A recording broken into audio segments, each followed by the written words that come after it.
was the farm. Just that blood. He's coming outside. He's stalking. Oh, this is long tall. Very long tall. What? What? Slice. Wait, what? Good. Take a minute. Okay, I get.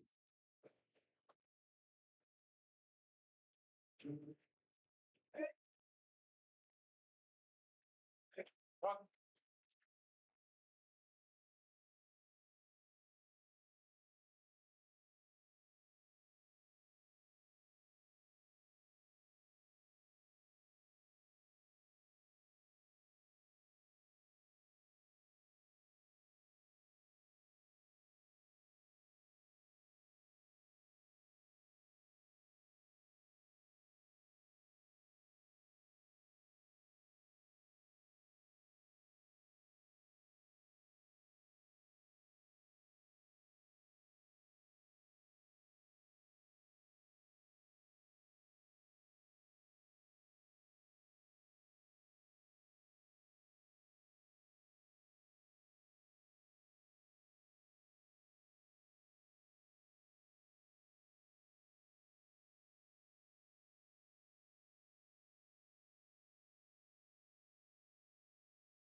And my actual eyesight is there. The high drive, deep center, go, go, go! We're out of here! We're out of here! Say ya, playa!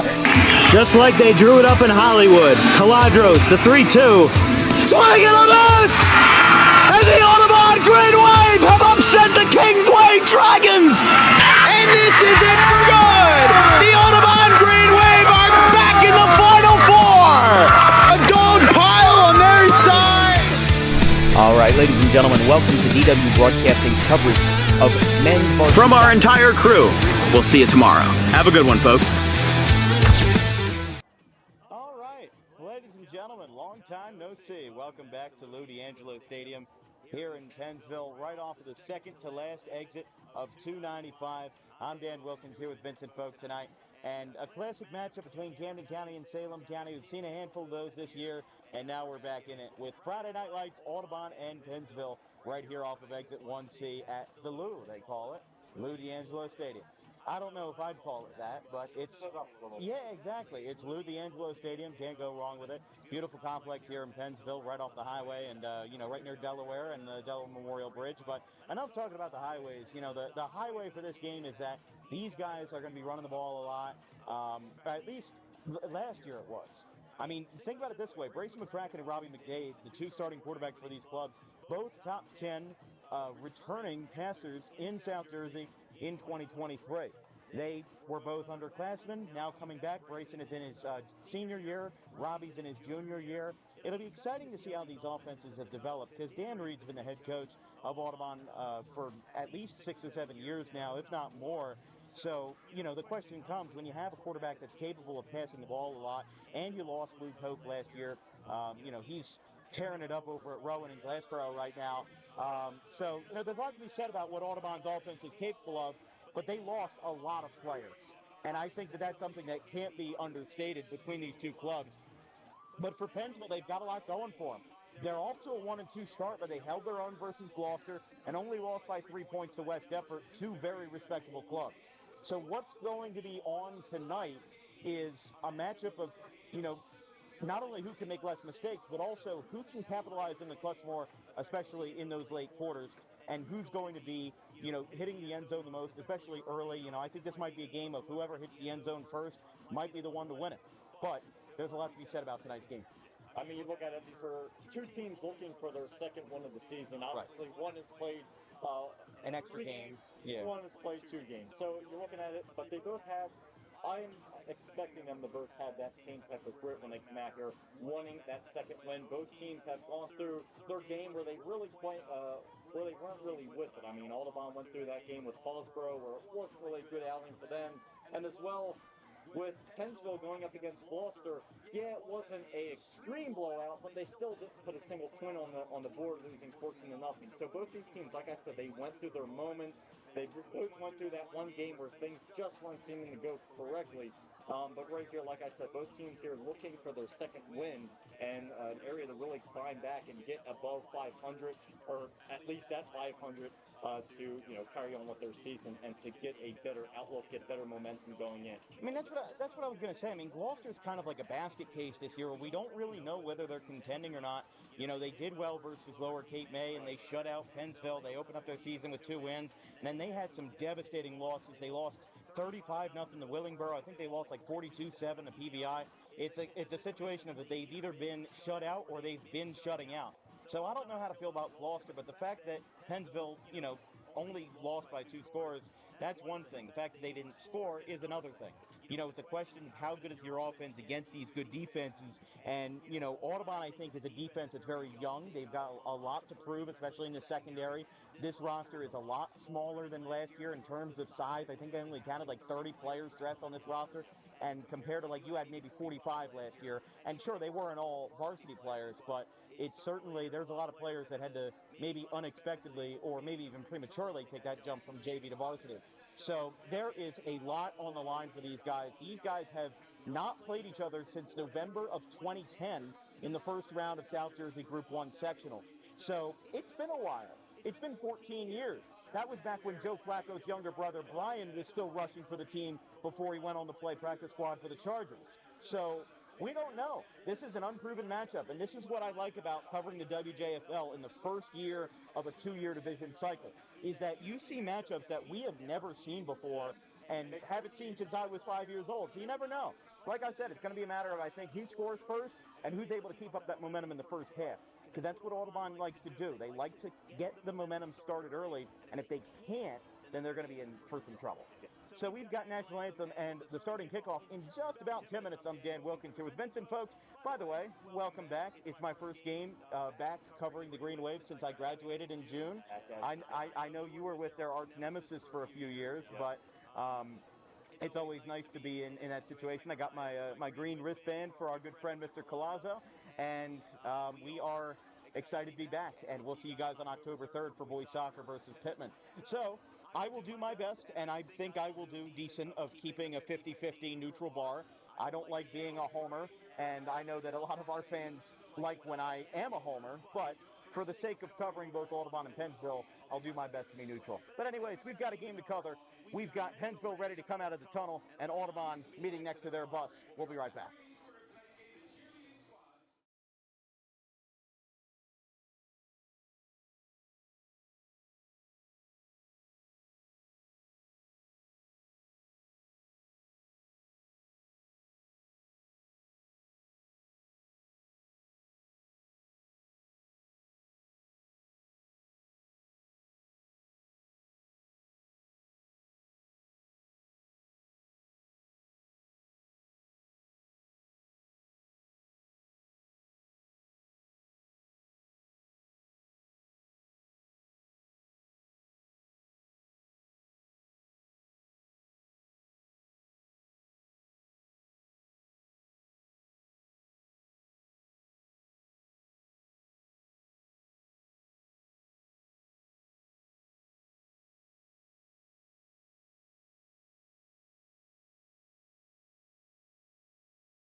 captains for 15, Tommy Quinn.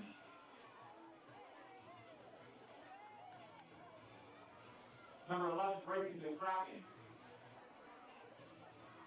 Number 27, Gio Patty.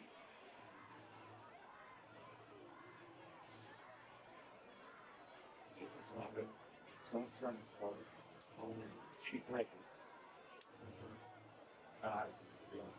Left eye, oh, 64. It's 63. Got it. Hang on. You might be 50 ground sheet. Yeah, okay. Thank you. Audubon has won the toss and deferred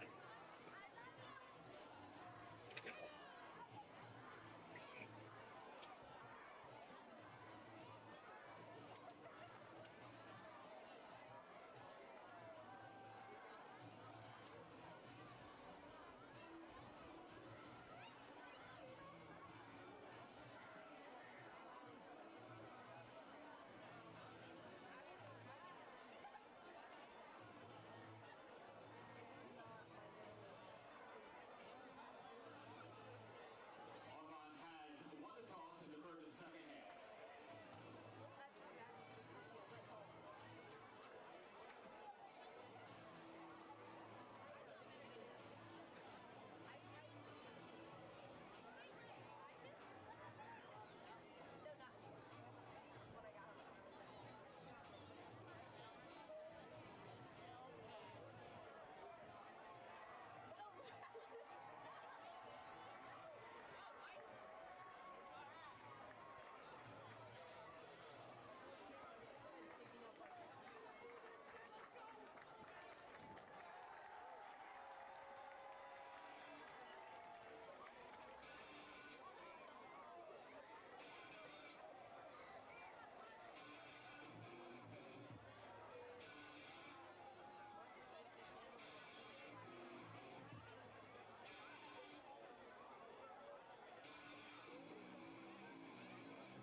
All right, so if you didn't hear, Audubon won the toss. They will defer to the second half. Beautiful complex here at Lou D'Angelo Stadium. I mean, this is one of the biggest grandstands that I've seen for a Group 1 complex, and it is packed. I mean, just from side to side, you can see there is there are not a lot of empty seats here, but the Pennsville Singers will be performing our national anthem.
This is disruption.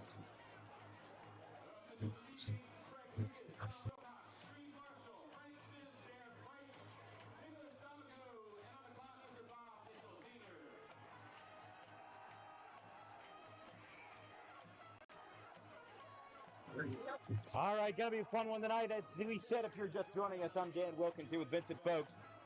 A little two-step this weekend. We saw ACIT and Triton last night. ACIT got their second franchise victory in as many weeks with a 14-7 win over Triton. Scoreless second half and all. Kind of a breeze of a game. Tonight shouldn't be as much of a breeze. It'll be hard hitting, and we'll see what we've got here between the Audubon Green Wave, my alma mater, and the Pennsville Eagles. Should be a fun one. Audubon, I love you.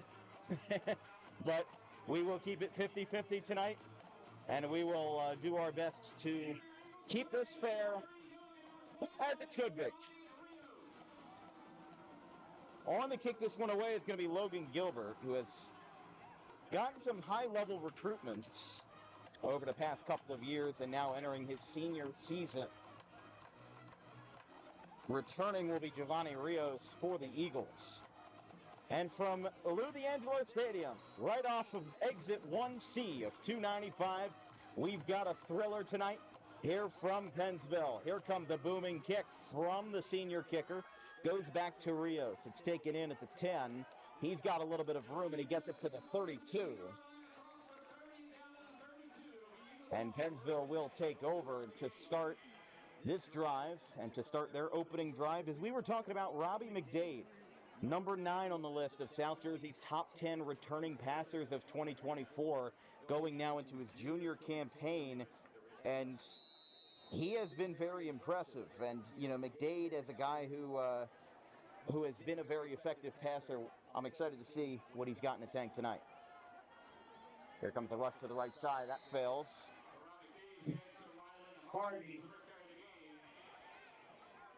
McDade, the 5'9 junior, he's been getting heavy snaps since his freshman year. In 2022, he went 25 for 52, just a hair below 50% passing. 363 passing yards and 2 TDs, 3 interceptions. Threw for 1,282 passing yards, 101 for 180, well over 50%. 8 touchdowns, 7 interceptions. This year, 17 for 37 with 256. Right now, 99 passing yards away from 2,000 on his high school career. We were talking about Michael Lewis last night, who ended his career in Triton as a 4-year starter with almost 4,000 passing yards. And some records have been broken this year, like Lexier Brooks of Millville set the career reception record. I think he also set the receiving touchdown record as well. He is an Alabama commit out of Millville, Lexier Brooks, and he has made some incredibly good highlight reel plays. They're playing Washington Township right now. Washington Township leads 7-0 in the second quarter. That game started at 6 p.m. And McDade rolls this one out to the right. Line drive pass is bobbled and incomplete, intended for number 7. Or excuse me, intended for Campbell. Bring up 4th and 7 here. Special teams will take the field. So in just 59 seconds, a couple of rushes and an incomplete pass force the Eagles to turn over. This will be punted away. It's really hard to tell with the blackout uniforms, but Jacob Layfield, the sophomore, will punt this away, and number 8, Aaron Pilla, will return. The brother of wrestler Anthony Pilla, both sophomores at Audubon. And we might have a delay of game here. It's going to be a false start, actually, not a delay of game, but that'll knock them back to 4th and 12. That'll help Audubon a little bit. I mean, considering what Audubon's been able to do this year, if they can get this return up to the 50, that would be a success, I think. I think it's important, you know, especially as long as you don't call a fair catch, I think you'd be able to have a solid return and get yourself out of your own territory without even having a snap. Layfield sends this one away. Fair catch is made at the 44. And Pilla brings it in at the 45, and the Green Wave will take over for their first offensive drive.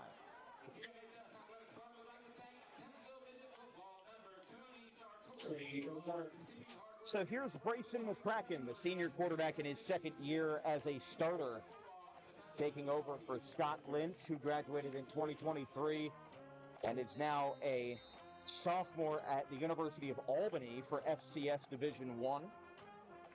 They've been doing good for themselves this year. For the Bulldogs, I think they are. Oh, no, they're the Great Danes. Albany is the Great Danes. First rush up the middle. Does not go too far. McCracken, as we said, just edged out McDade for the number 8 spot in the top 10 returning passers. 1,301 passing yards. 90 for 166. Bringing up a completion rate of 54%. 11 TDs, 9 interceptions. This year, 25 for 48, a hair over 50%. Again, 319 yards. He's at 1,620 in his career. McCracken with a low snap, rolls this out to the right. Line drive pass caught. I think that's Pilla as a late tackle. Excuse me, that is number 6. Completed to Braden Beebe. So Beebe makes the play. So that will cross the 50. It'll get them to the Pennsville 45.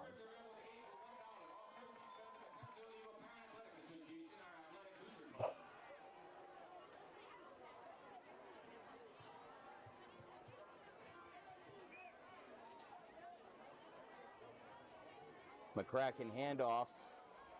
I think that's number 1. Might be Ortiz on the carry. It was Jorge Ortiz, the senior. 5'7", 175. Well, he's 2nd and 9 for the Green Wave. The Green Wave eked out a close win over Bordentown 2 weeks ago. They were off last week and had a huge win over Bordentown 8-7. And that touchdown was scored with 9 seconds left in regulation. They rolled the dice. They went for 2. They thought they would have a better chance of winning on a 2-point conversion than going to overtime. And it worked. QB keeper goes. And they won it 8-7 that night. McCracken on the run, pass incomplete. Intended for Beebe.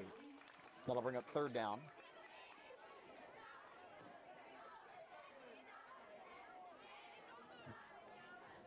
By the way, some out-of-town scores. St. Augustine leads Winslow 7-0 with 5 minutes left in the second quarter.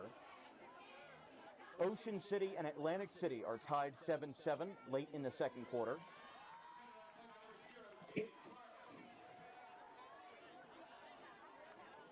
Shalleck leads Pennsgrove 7-0 at the end of the first half. And Holy Spirit leads Camden on the road 10-0 early in the second quarter. Handoff to Ortiz again, has a good chance. One of their linemen is telling him, number 63 is telling him that that's going to be a first down. But looks like the spotters disagree. This is going to be 4th and short. Keep the offense on the field. I don't see any reason to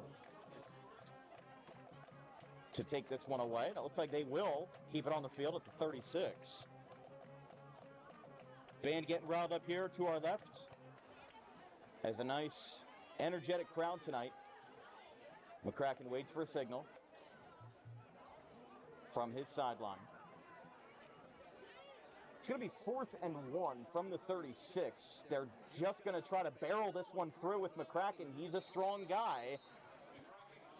Hold on here. Refs are going to get in the middle of this and see where this lies. Obviously, Green Wave on a first down. And they will say, think we're going to get the chains out. This is going to be decided the old-fashioned way.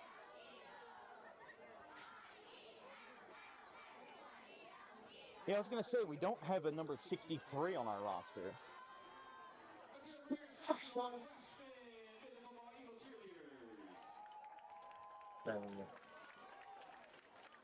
They're going to walk this out and see where it lands. Of course, last night the chain gang had to put in a substitute after one of their guys got injured. He had a giant gash on his leg. Pennsville is saying it's their ball.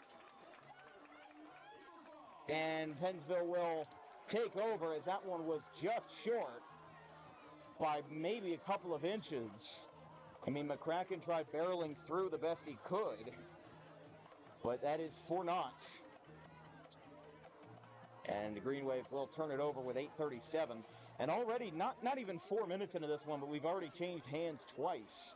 Eagles now in their second offensive possession after going 3 and out in just 59 seconds. That's the thing about Pennsville. They are an efficient offense. If they're going to score, they're going to score on you quickly. And I know that they don't have Sky Epps anymore, but we've got a breakaway. Dispensation scoring quickly from the 36-yard line. All flags. Touchdown Eagles. Number 21, Giovanni Rios gets on the board, and the Eagles take the lead. 6-0. From 63 yards.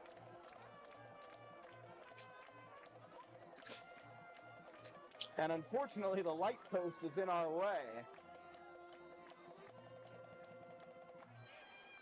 But the lefty will be on to kick this one. This will be sent away by Luke Wood. It's going to be short. Almost had a crossbar there, but didn't get it. And Pennsville gets themselves a breakaway on a 63-yard rushing TD from none other than the junior, Giovanni Rios. We'll be right back as the Eagles have the first blood in this one.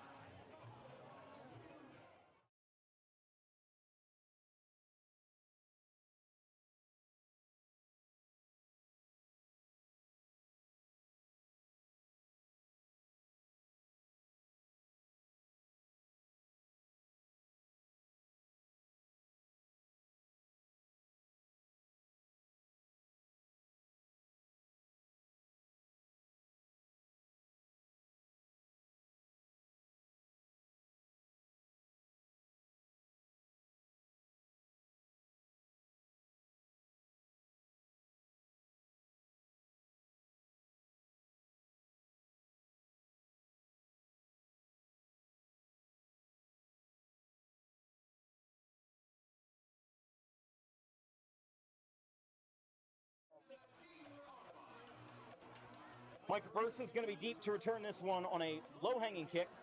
Oh, this is going to get past everyone, but he touched it. It's back at the 10, but he made contact with his right hand, and he is going to get swallowed up inside the 20. And the Eagles will trap Audubon thanks to a miscue from the sophomore, number 27. Excuse me, that is the junior Giovanni Patti. Thought that was from Mike Versa there.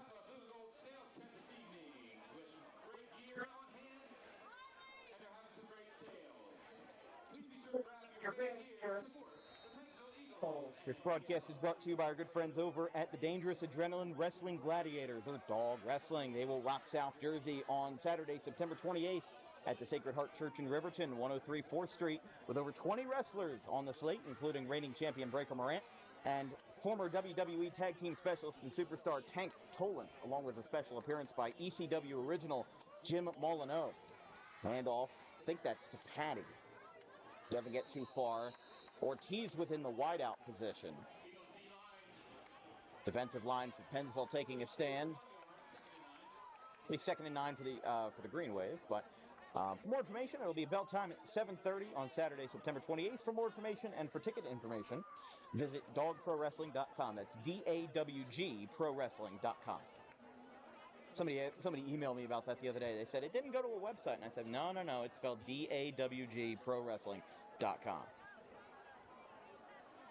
7:40 and counting left in the first as the Green Wave advance on a yard from the rush from Patty. McCracken incomplete. That bounced off of, well, that bounced off of number 7, Gilbert. They've got Logan Gilbert playing the field now as a wide receiver. I didn't think I'd ever see that, really, because from the time I knew him, he was a kicker. He was the punter. I didn't think I'd see him lining up at wide receiver, but I guess we've got a Taysom Hill on our hands. But really, everybody's a utility player in Group 1. That's the thing. These schools are small enough. Trust me, I went to one of these. They are small, and these guys aren't dressing as many varsity players as they did last year. Passes tipped. Incomplete, intended for Pillow. This might be 4th and out for the 3 and out for the Green Wave. They will bring Gilbert back out on the field. Just didn't get anything going. And what did I say about the momentum setters earlier, in our pregame show? Whoever scores first is going to hold that momentum. And if it's going to be Pennsville, they might be the one to have that first blood and be able to take advantage of it.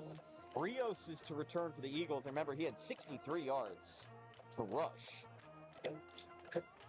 6-0 Pennsville here, still very early in the ball game. And Gilbert, up and away.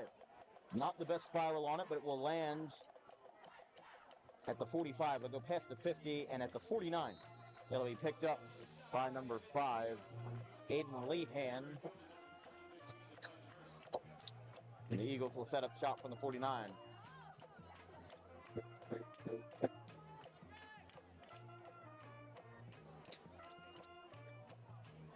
Don't forget, join us on Sunday, September 2nd, for a doubleheader in fall community college softball action between the Cecil Seahawks and the Camden County Cougars.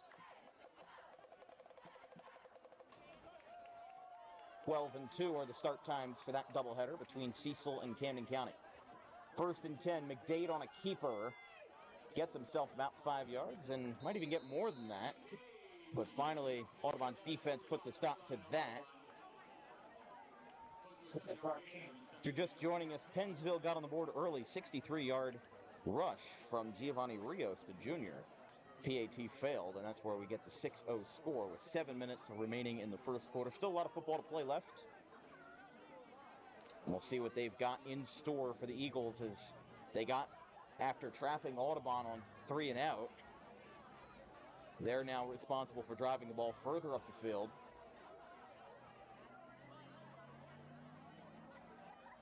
Handoff to the right side. That's going to get swallowed up. And it's actually going to get a little bit past the line of scrimmage as Raymer on the carry. That just didn't look like a great play from the start, and then they ended up taking advantage of it.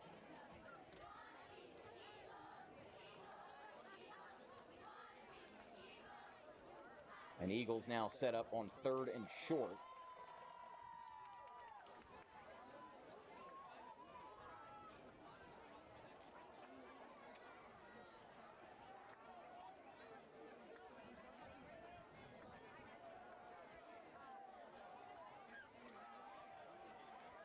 From the shotgun handoff to Rios. Looks like that's good for a first down. It'll get to the 40. And yes, first down Eagles.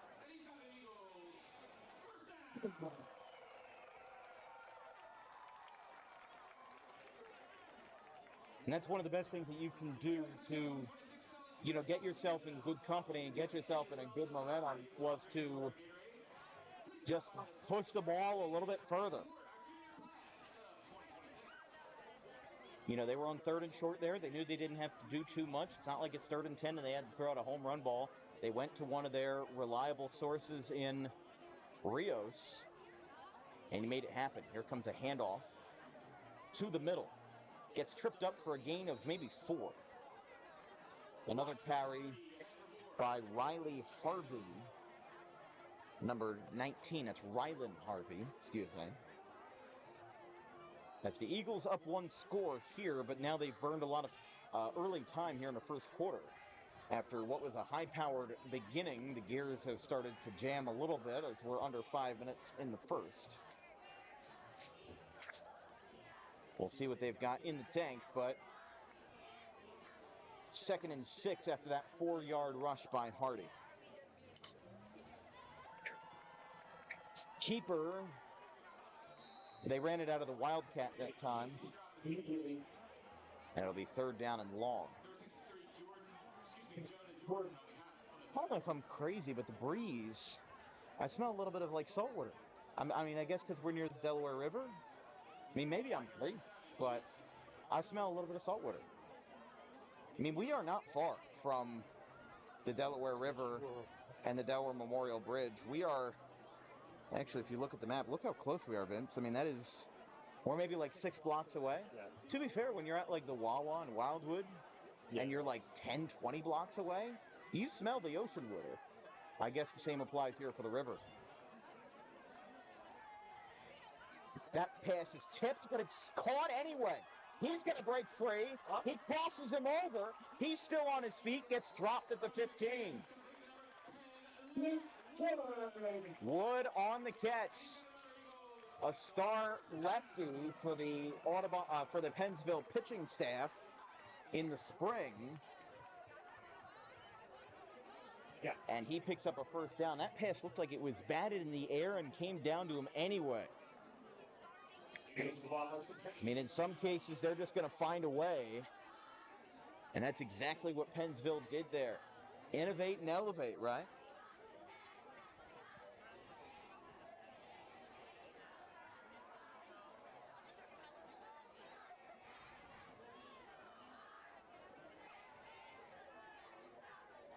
High snap, handoff, breaks free again, stumbles. He's going to be near the goal line. Hardy on the carry again.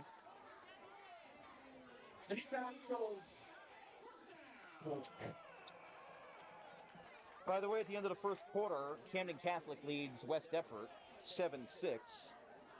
And Woodstown leads Woodbury 6-0. At the end of the first quarter, St. Augustine and Winslow are now tied late in the first half. And at the half, Millville leads Washington Township 21-7. Here comes the rush up the middle. Going to get stopped short of the goal line.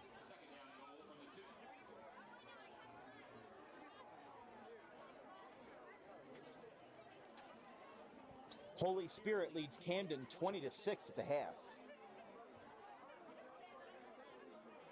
Buchanan leads Ramsey 7-0. As we said, Shalleck leads Pennsgrove 7-0 at the half. With 4 minutes left in the first half, Cherry Hill West leads Eastern 7-0.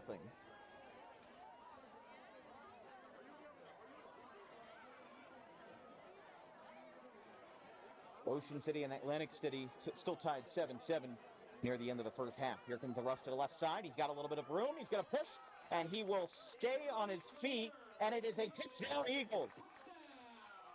We were confused for a second, but Raymer left no doubt. And the Eagles get on the board once again with a 2-yard rush.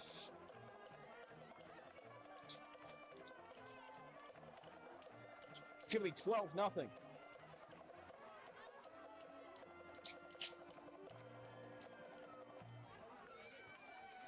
It's got a PAT for Wood after the rush by Raymer. That is up, and this time it's good. And the Eagles finally tack on a PAT. They are 1 for 2 on the young evening, but they've still capped off a 2-score lead. And it is late in the first, 13-0 Eagles. We'll be right back. Last throw, are you ready for some more action?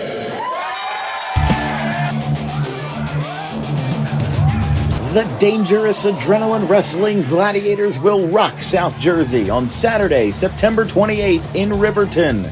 Dog wrestling makes their debut at the Sacred Heart Church with a powerful lineup, including reigning champion Breaker Moran, former WWE Tag Team Superstar Tank Toland, and a special appearance by ECW original Jim Molyneux.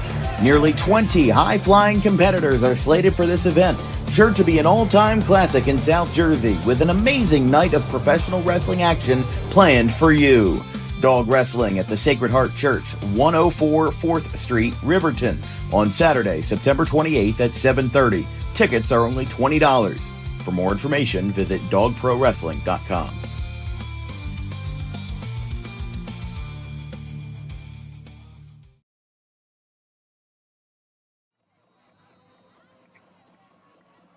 Wood's going to send this away as Pennsville has gotten a 2-score lead.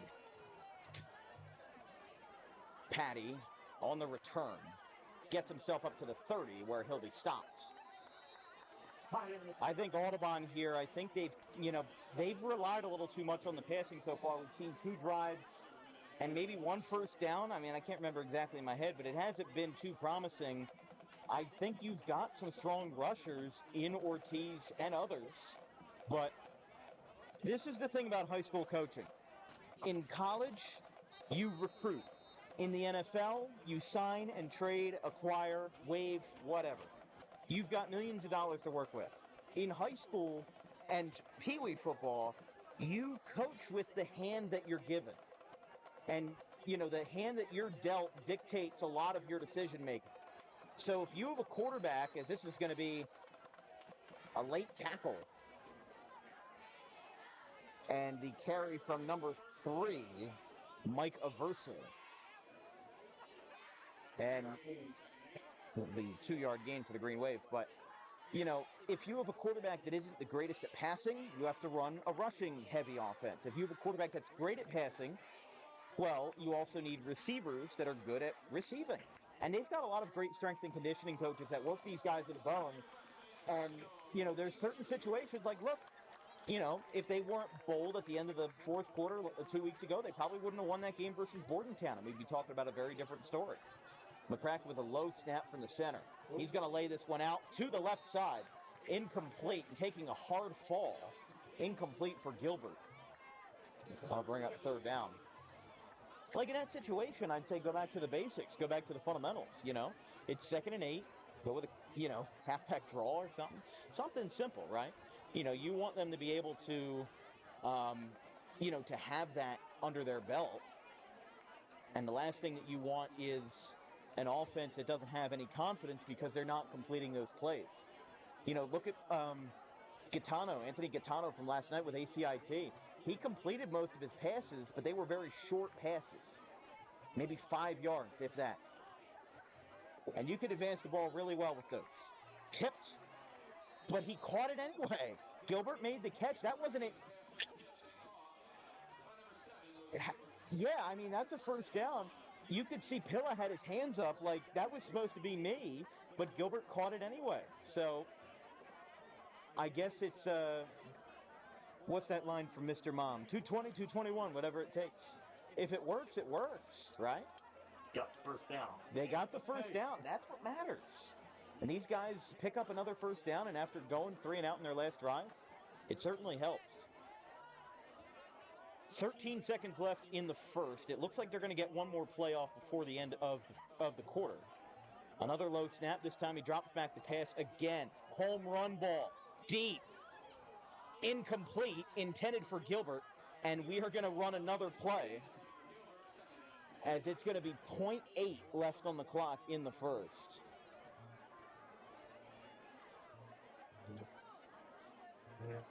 And it'll be 2nd and 10. How about that strobe light show we had going on when Pennsville had the touchdown? Like it. I very much like it. At the Citizens Bank Park at the end of the game. So Yeah. But they had much money than they did.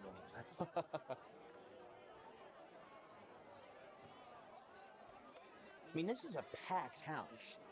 For a Friday night game between 2 teams that are sub 500 or one that is 500 and one that's 1 and 2, these guys showed out. I mean, this is an electric crowd tonight. There's people hugging the fence. It's incomplete. But before we go to break, I mean, just take a look at that crowd. I mean, you've got people all throughout the fence. No seats available. This place is packed. And we'll be right back as Pennsville takes an early 2-score lead on the Green Wave, 13-0. In life, the road ahead is full of possibilities, but to navigate it safely, you need the right skills. Harper Driving School is the premier driving school serving Gloucester, Salem, and Camden counties. With experienced instructors, many of whom are teachers in local schools, we are dedicated to your success and will help you master the road with confidence. With an over 95% success rate of students passing their road test on their first try, you know your student will be in good hands while embarking on a huge step of their young adult lives, all while avoiding the lines at the DMV and getting insurance discounts. We chose Harper, and so should you.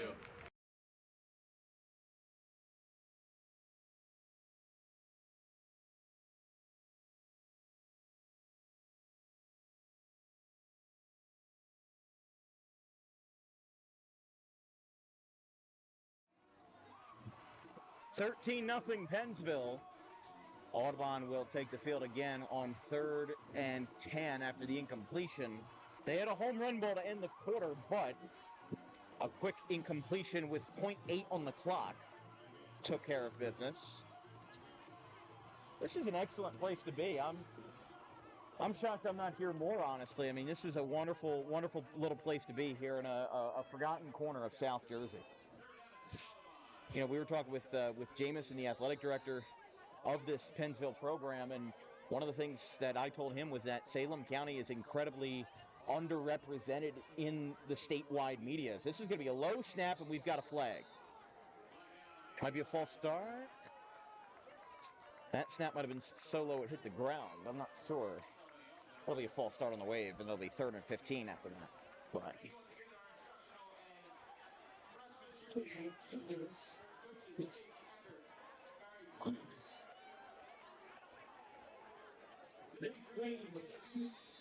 don't forget, next week we've got another two-step with Thursday and Friday Night Football.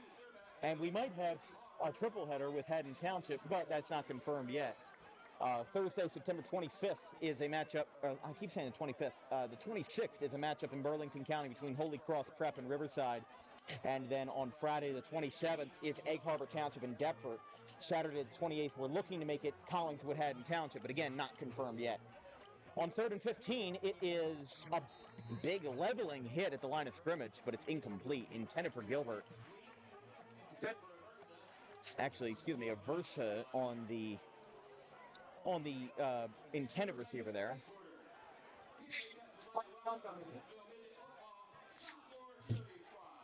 Gilbert will go back out there to punt.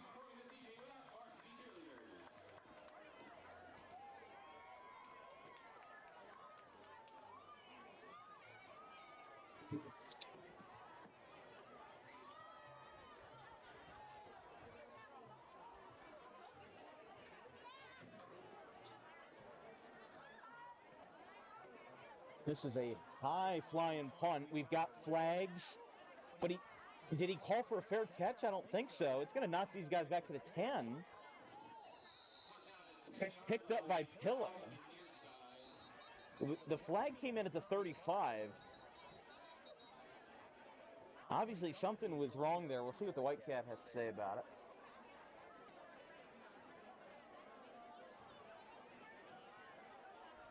There's a hold. Well, they're just figuring that out. Holding on the return. So not only a hold on the return, but they also knocked them back to the 10. So where are they going to put this, though? Is it going to be a spot foul, or are they going to knock them back from where? I mean, even I'm not a football official rules expert. I wouldn't say I'm an expert on anything, really, but they're going to talk this one over because it came in near where Pennsville was lined up at 35. And I'm honestly not sure where they're putting it. So, yeah, I mean, it's a hold on the return. That's what we know. But Audubon picked it up at the 10. I mean, Pennsville's returner, I think that's number 28, Elias Clark. Like, he wasn't... That's my thing with it, is that, like, he kind of stood under it and then let it fall. Like, he stood under it like he was going to call for a fair catch. But then he didn't. He let it drop, and then... Did you see that, like, one of their Audubon guys kind of, like, put the arm out and, like, prevented him from touching the ball and getting a return? I don't...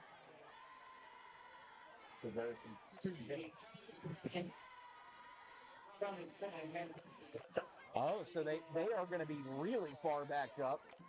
1st and 10 from inside the 10. They're going to be at their own 5. Handoff up the middle. That'll be a good chance to get him out of there. They're going to get a first down on the first play. One of the Audubon players slow to get up. That's Ortiz. I mean, your biggest concern there for Pennsville is just handing it off and getting it out of the end zone, because you're at your own 5. You don't want to, start unraveling with a safety. We've seen a handful of those this year with Camden and Kingsway. And can't remember what other game we had that had a safety, but it might have been Salem Woodbury, I think. that had a safety. Dogs scored good. Oh, yeah, 25-0. That's right. That was that same weekend, too, back-to-back nights. Here comes the handoff. And what I'm noticing is that these Pennsville runners, I mean, McDade, considering he's a passing quarterback, isn't passing much because he doesn't need to. He doesn't need to pass a whole lot.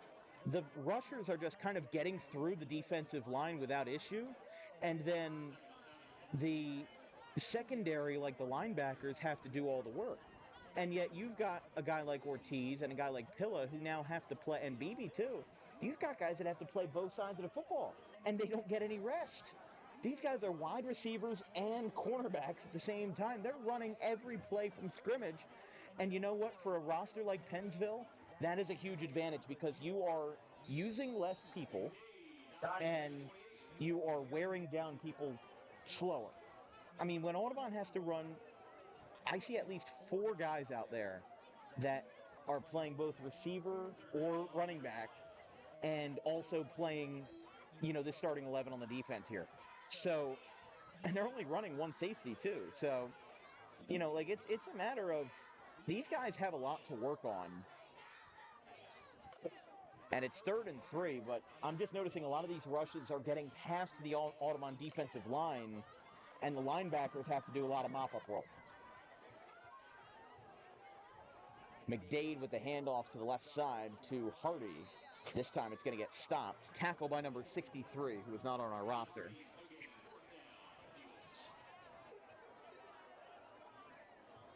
Yeah, that's the only one that we're confused about. There's no 63.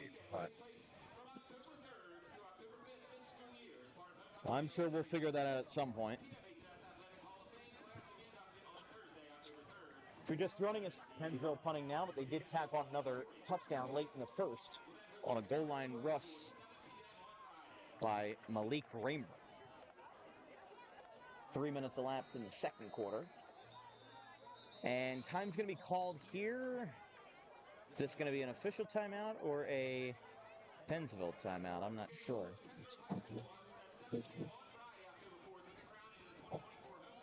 We had a penalty on Pennsville there. That'll knock back 5 yards. They'll go from 4th and short to 4th and mid-range. 4th and 8 now.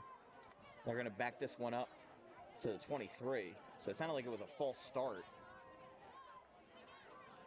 Wood punts. It goes to the 50. Hilla looking for it. And whistles blow at the 44, and that's where Audubon will take over. But especially if they want to get back into this game before the half, they got to be better on the rush. And I think they have to rush the ball more because it's right now, the good first impression, the passing isn't really what you're looking for. And these guys right now are just trying their best to, make a good drive. I don't think they've gotten into the red zone, let alone like the 30 or 40.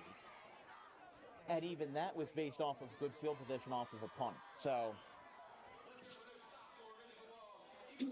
we will see what they've got on hand.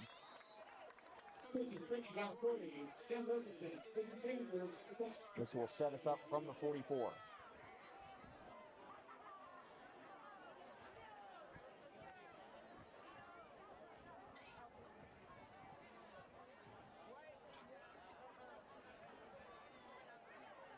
McCracken again with play action. Home run ball on 1st and 10 to Gilbert, and it's over his head. That was over his head by almost 5 yards. Only 2nd down. I mean, I guess you're trying to cut into the deficit, but I don't know there. I don't know if I agree with that one.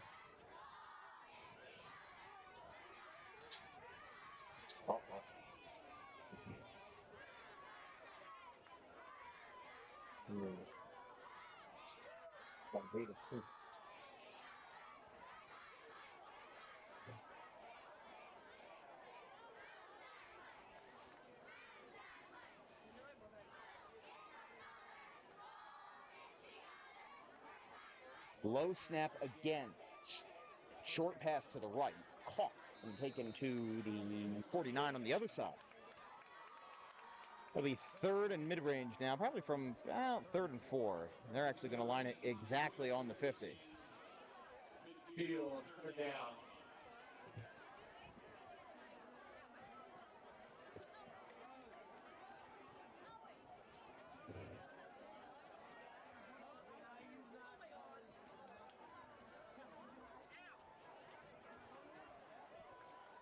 That's not going anywhere.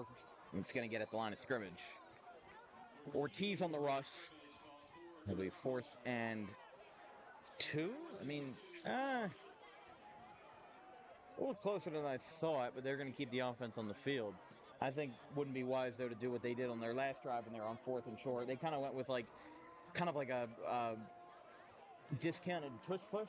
I don't know how else you want to say it, but just go with your traditional rushes. You know, Ortiz is a good rusher, but the only thing that's stopping you is that Pennsville defensive line. I think, you know, these guys can run a very efficient offense. I mean, I personally think that home run ball that they were going for like 40 air yards on 1st and 10, I think that was a mistake. He ran into his own man. Patty ran into his own man, and this is going to be close. I think this is going to be short. McCracken wants it. We might have another spot here. I don't know. Patty fell forward on 4th and short. I can't tell, and it will be a 1st down, so no spot required. And they will get a 1st down from the 47. I mean, keeping the drive alive, it was risky on 4th and short, but you can't keep punting the ball away. So I like the fact that they went with the traditional rush and did something a little different. You know, they're not letting the cat out of the bag too much. They are keeping things conventional.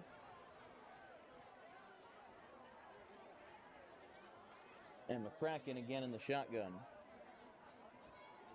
They keep snapping that ball really low. And that doesn't set you up good because you need, with how strong this defensive line is, you need to get the ball off quickly. And you can't do that every fraction of a second count. You can't do that if every time the snap is almost touching the ground. So that's gonna hurt their efficiency, especially if they're running out of the shotgun and doing a lot of play action. You know, those plays take time to develop, and if that time is shortened because you've got to readjust yourself on the snap, like that one was fine. Here comes a pass to Beebe. It's caught. He's running inside, and he could have gotten more than 2 yards there, but that's going to be 3rd and 7. Again, I mean, he had a little bit of room, and then he just decided to run straight inward. But he's got to help his receivers find room, and obviously these guys, once they get the ball, offense turns from receiving mode to block mode, really. And I mean, that sounds fundamental because it is, but if I got to say fundamental football things, then I got to do what I got to do. No timeouts burned here in the first half, but 5:20 left. In a 13-0 Pennsville lead. McCracken hit as he throws. And that was a close call. I think maybe a second later, and that's roughing the passer, but they do not take that one, and they do not benefit from that one. It'll be 4th and 7. Are they gonna? They're gonna punt again.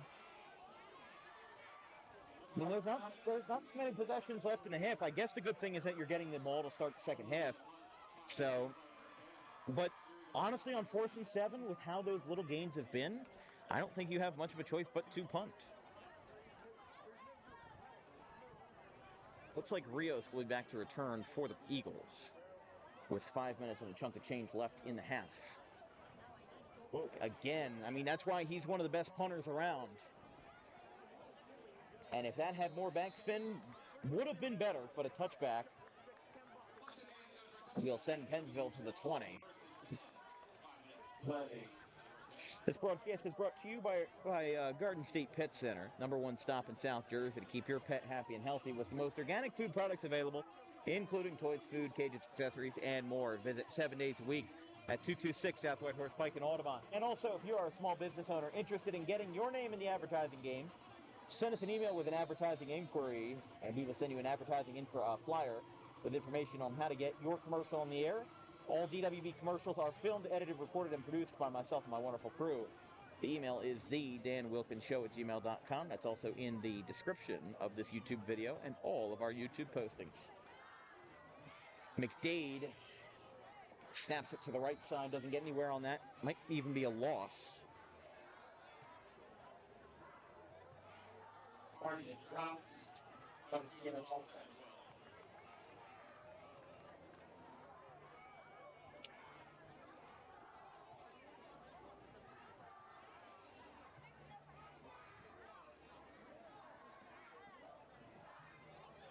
after this play. It's 2nd and 12, but we've got some more out-of-town score updates. We'll update them with you when we can. McDade finally showing off that passing ability. He breaks free. This one might be a first down. It's going to be close. We've had a lot of close first downs again, and they will say first down Eagles. So yes, as we were saying, Atlantic City has jumped out to a 21-7 lead over Ocean City. Holy Spirit leads Camden 20-6 at the half. Millville leads Washington Township 21-7 at the half. Also at the half, St. Augustine and Winslow tied at 7. Mainland 14, Cherokee 0. Cherry Hill West leads Eastern 10-0. Northern Burlington leads, or Delran leads Northern Burlington 21-6. A screen pass to the left actually gets a lot of room there and gets 8 yards. In the first quarter, Timber Creek leads Williamstown 9-0. Absegami leads Lower Cape May early 14-0. And Gateway and Sterling 14-7 in favor of the Gators at the half.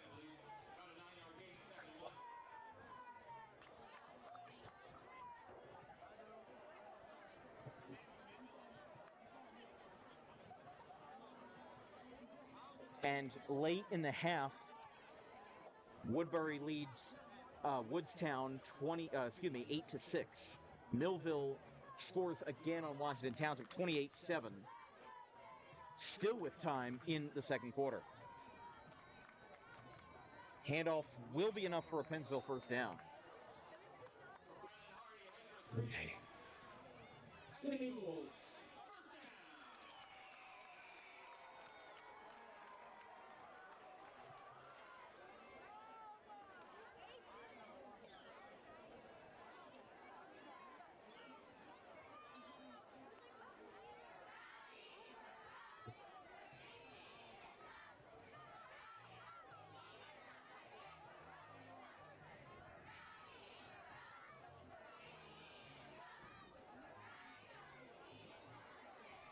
First and 10, Eagles pick this one up with 2:30 left in the half from the 42. McDade dropping back. High pass caught. He's got room. He's got more room. Here he goes. He's got one more defender, and he launches it to the end zone. We do have a flag. Yeah, he bounced that like that for. Okay, so they're saying he went out of bounds at like the 4-yard line. That's another sigh of relief for the Eagles, being able to pick up that big first down after being on the 42. Picks up a gain of 51.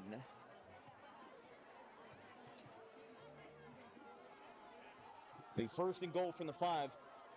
He said, I heard there was a flag on the play, but I didn't. Yeah, I think I don't know. Maybe we saw something wrong or something. I don't know. McDade, keeper. No, never mind. Handoff to the left. He's got room, and he's in the end zone. Raymer again. 2 touchdowns on the night, and the Eagles extend their lead with a score on the goal line.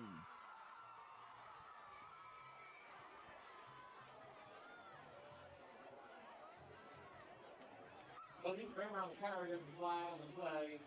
Oh, we got a flag. Hold on here.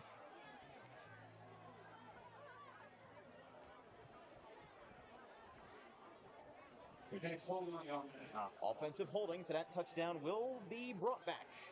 And the light show will have to wait another moment. I don't remember those being here last year. Maybe my memory's not that good, but I know they played Keensburg in the last time we were here. A 35-0 rout in the now defunct Consolation Tournament. Those were fun to cover. Just because we could do Tuesday night football in November after all the other seasons were done, and like that's fun. That's always fun. McDade with a keeper. That would be huge if after the false start, Audubon can hold them out of the end zone and maybe have to settle for 3. Because Wood does have a good leg, and I do not. We've got an Audubon player down. 1:50 left in the half. We've got an injured Green Wave player down there. That is Aversa, who is down. The athletic trainer Liam Corbel will come out and meet with him along with head coach Dan Reed. We'll take a quick break. A minute and 50 left in the first half. Audubon trails Pennsville 13-0. In life, Garden State Pet Center is an independently owned full-service pet store. Our specialty is promoting companionship between people and animals by providing the healthiest product choices available, including all-natural foods, supplements that support and relieve health issues, and innovative products for pet parents. Our goal is to provide our customers with a relaxing environment, and while we're not striving to be the biggest store on the East Coast, we're striving to be the best. No other pet store will make you feel at home like we do. At Garden State Pet Center, we view pets as members of the family. We don't believe in fast, high-pressure sales, but instead matching up the right pet with the right owners, as you are making a lifelong commitment. Together with our team members, we would like your visit to our store to be both enjoyable and educational. Simply drop in and take a look around. View the birds, reptiles, small animals, toys, food, cages, and miscellaneous items. Learn of the services we have to offer and decide for you'd like to call your home away from home. Victor Santucci, owner of Garden State Pet Center. Visit us today at 226 South Whitehorse Pike in Audubon, New Jersey. We're open 7 days a week for all of your pets' needs.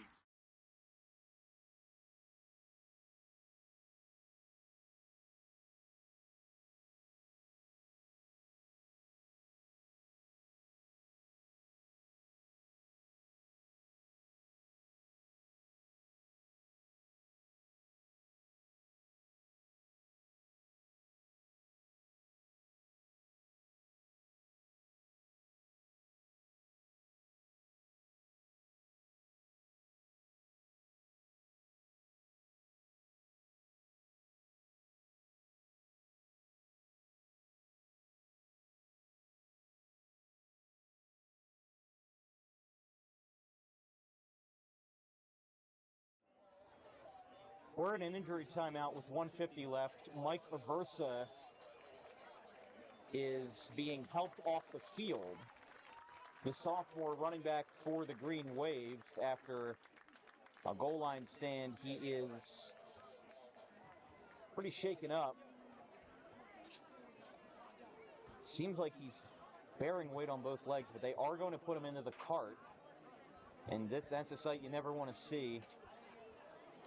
And hopefully he is okay. That's a big loss for Audubon as well, considering he's a big part of, being one of those guys that can play both sides of the ball. Now you're going to have somebody else come off the bench and do what he does. I mean, for a guy of his stature, I think he's like 5'8", 5'9". He is strong, and he is a very strong guy, and hopefully he will be okay.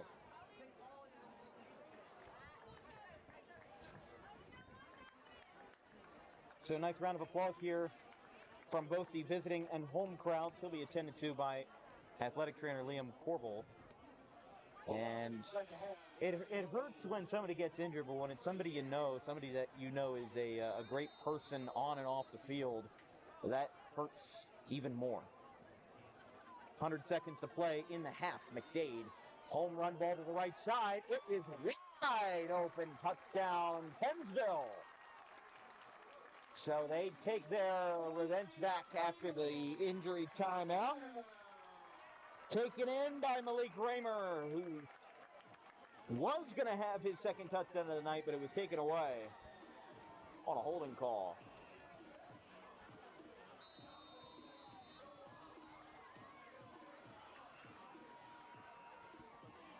They'll be back out for the PAT. Wood 1 for 2 on the extra attempts tonight. And we've got flags. The kick was good. Flat on his side. Luke Wood. 50 extra point. Greg Sanders holding. It's going to be offside from defense. Penalty's going to be declined, it looks like. I believe so.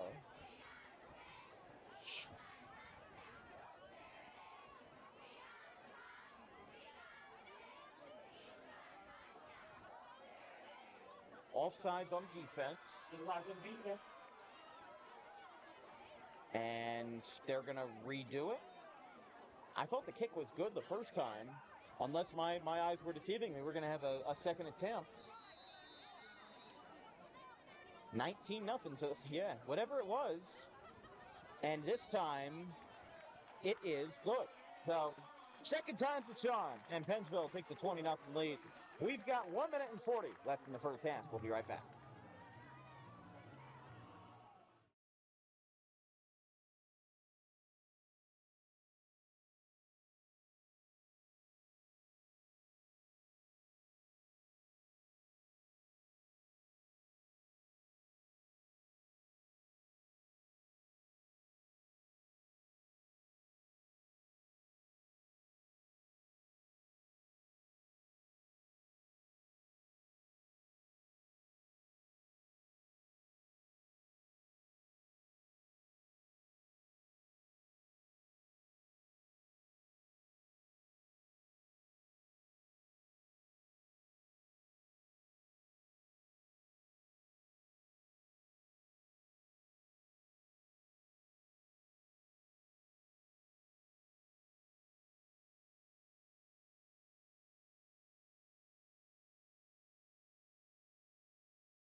Pennsville gets a touchdown and an excited crowd here, 20-0. As Malik Raymer with 2 TDs so far on the night, 1 passing or 1 receiving, and a line drive kick is taken in, no whistles. He's going to get up to the 35. Not sure who took that one, but by the time our camera zoomed out, the kick was already in somebody's hand. We've got 95 seconds left in the first half. Don't forget to stay tuned for the Harper Driving School halftime show. Should be a fun one.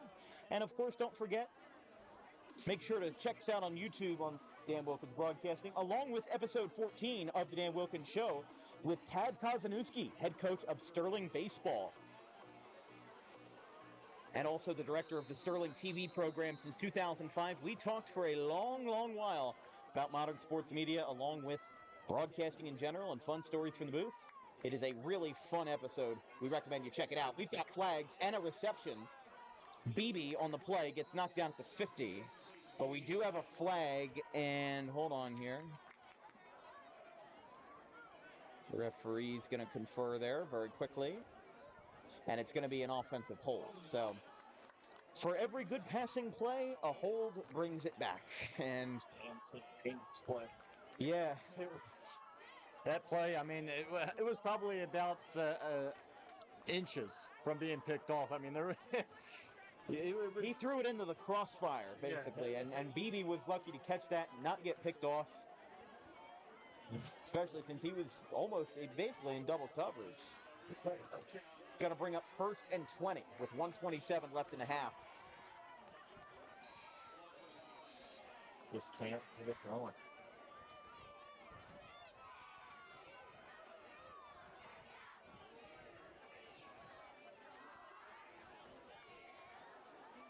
McCracken, what in the... He almost got picked off by a lineman, number 78, Jaden Bernovitz. I mean, that was like the Bryce Young pass where he was like jumping and making the throw. I mean, obviously that pressure folded, and that offensive line protection gave out incredibly quickly on its 2nd and 20.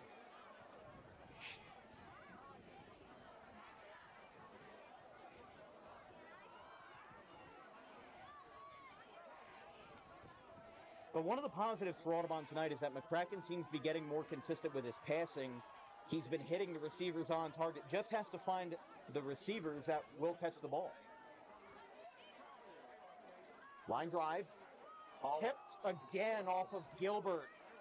And how many times has that been tonight? It's incomplete, and it almost picked off again. It'll be 3rd and 20.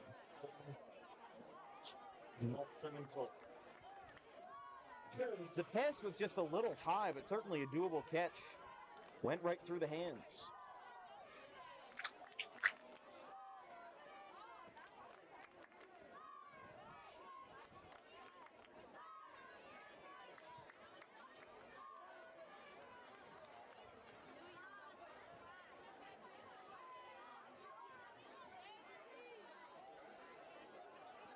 Third and 20. A holding call on the first play of the drive, and then 2 incompletions have set them up on a botched snap. McCracken takes it himself. He's hit as he throws, and he throws it away. Surprised that wasn't a candidate for intentional grounding, but it'll be 4th and very long. That was an unfortunate drive. I mean, he basically was brought down. McCracken kind of walking it off a little bit. I mean, I don't even know who would take over from McCracken as a backup quarterback. I don't even know anybody on this roster that would. Only one maybe will be the sophomore Jude Collins. But I haven't seen June Collins, number 4. Don't think I've seen him play before.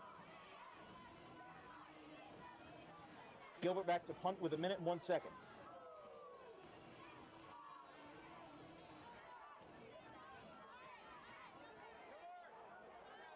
Way up there.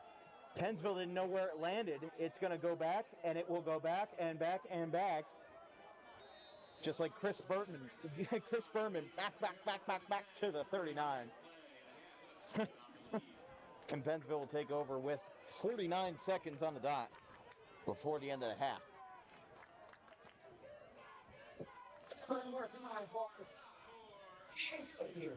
By the way, in more Salem County action, Schalich leads Pennsgrove by the unusual score of 14-2.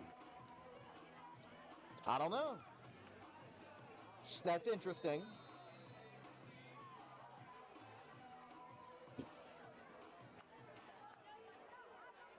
Just over an hour elapsed in this game. Pretty efficient first half, but it's been all Pennsville so far, 20-0.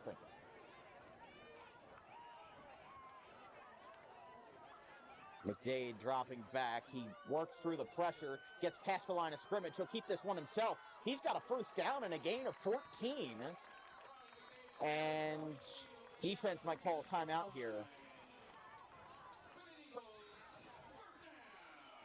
They stopped the clock, but yes, Pennsville will call a timeout. 40 seconds left in the half. We'll go to break. 20-0 Eagles.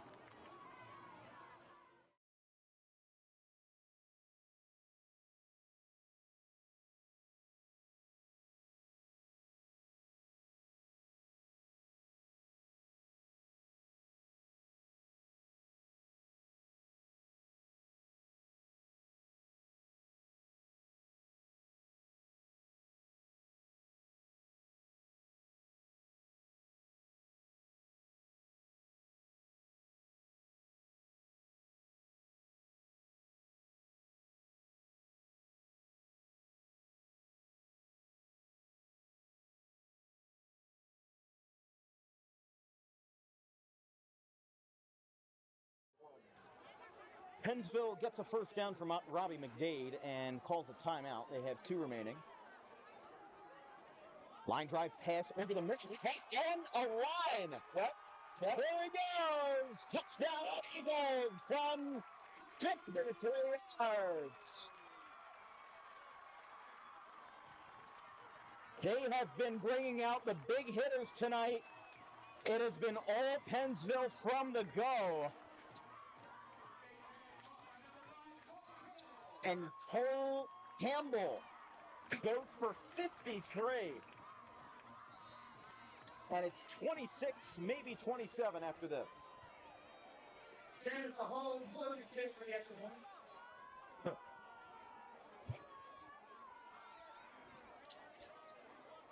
And no.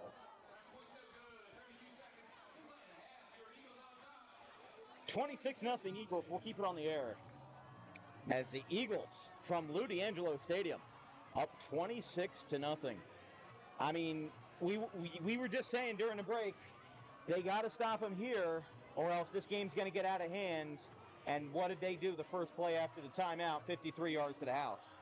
Yeah, I mean, just looking at it on both sides of the ball right now for Pennsville, I mean, it's just absolute dominance. I mean, they have not let Audubon get any type of momentum whatsoever. When it looks like Audubon's getting something together, it just completely explodes. And we have to talk about this defensive line right now for Pennsville. Some guys that don't probably get the recognition that they deserve.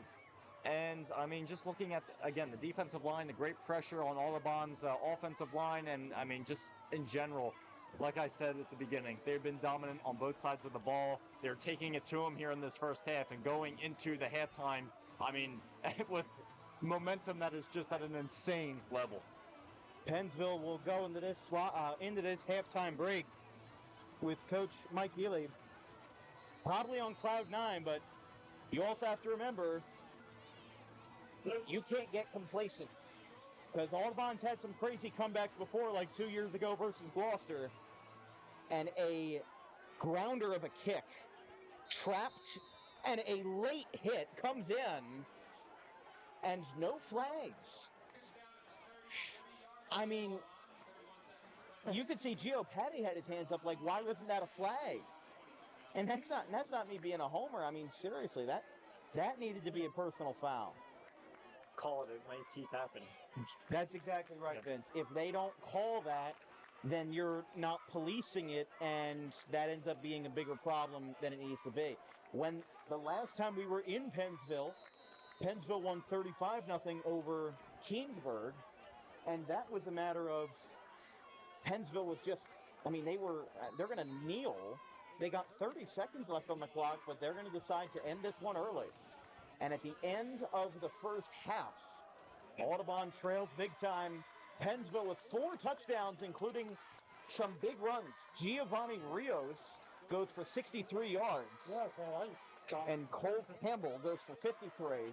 And at the end of the first half, it is Pennsville 26, Audubon 0. That clock will hit 0, and we will go into the halftime break. In 15 minutes, we'll be back with more action here in Salem County, right off of exit 1C.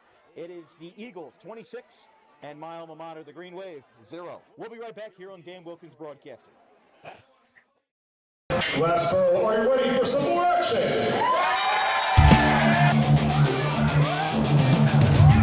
The dangerous adrenaline wrestling gladiators will rock South Jersey on Saturday, September 28th in Riverton.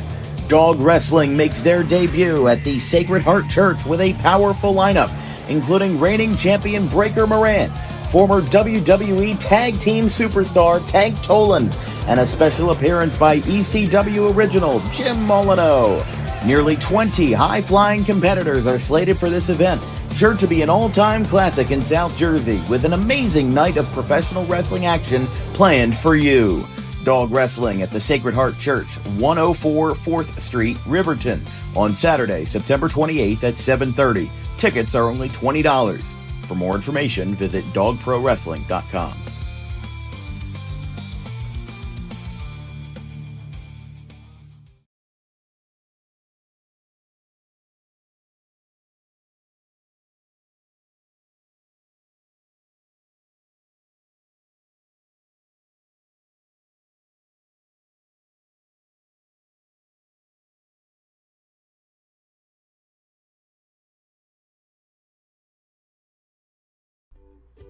In life, the road ahead is full of possibilities, but to navigate it safely, you need the right skills. Harper Driving School is the premier driving school serving Gloucester, Salem, and Camden counties. With experienced instructors, many of whom are teachers in local schools, we are dedicated to your success and will help you master the road with confidence. With an over 95% success rate of students passing their road test on their first try, you know your student will be in good hands while embarking on a huge step of their young adult lives, all while avoiding the lines at the DMV and getting insurance discounts. We chose Harper, and so should you.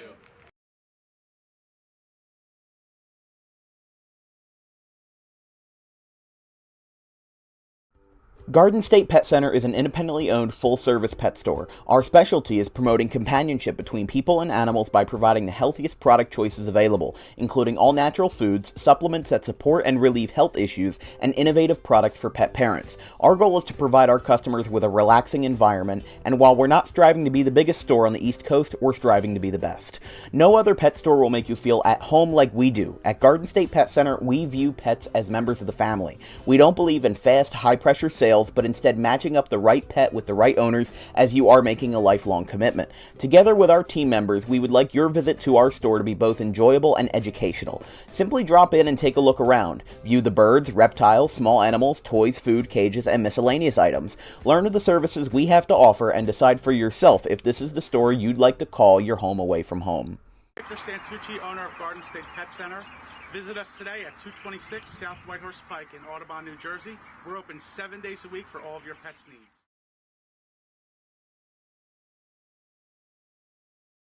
BB and Copsetta trading a couple looks.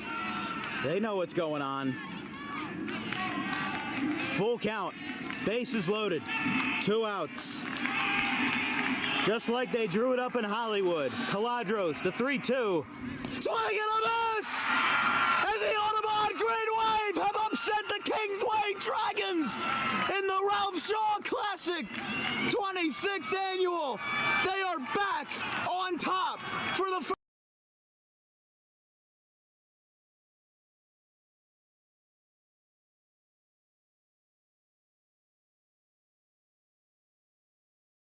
Will lead it off for the Senators. Chase Rollins, the player manager for CHP, gets it started with a ball upstairs, and we are underway in game 1. 1-0.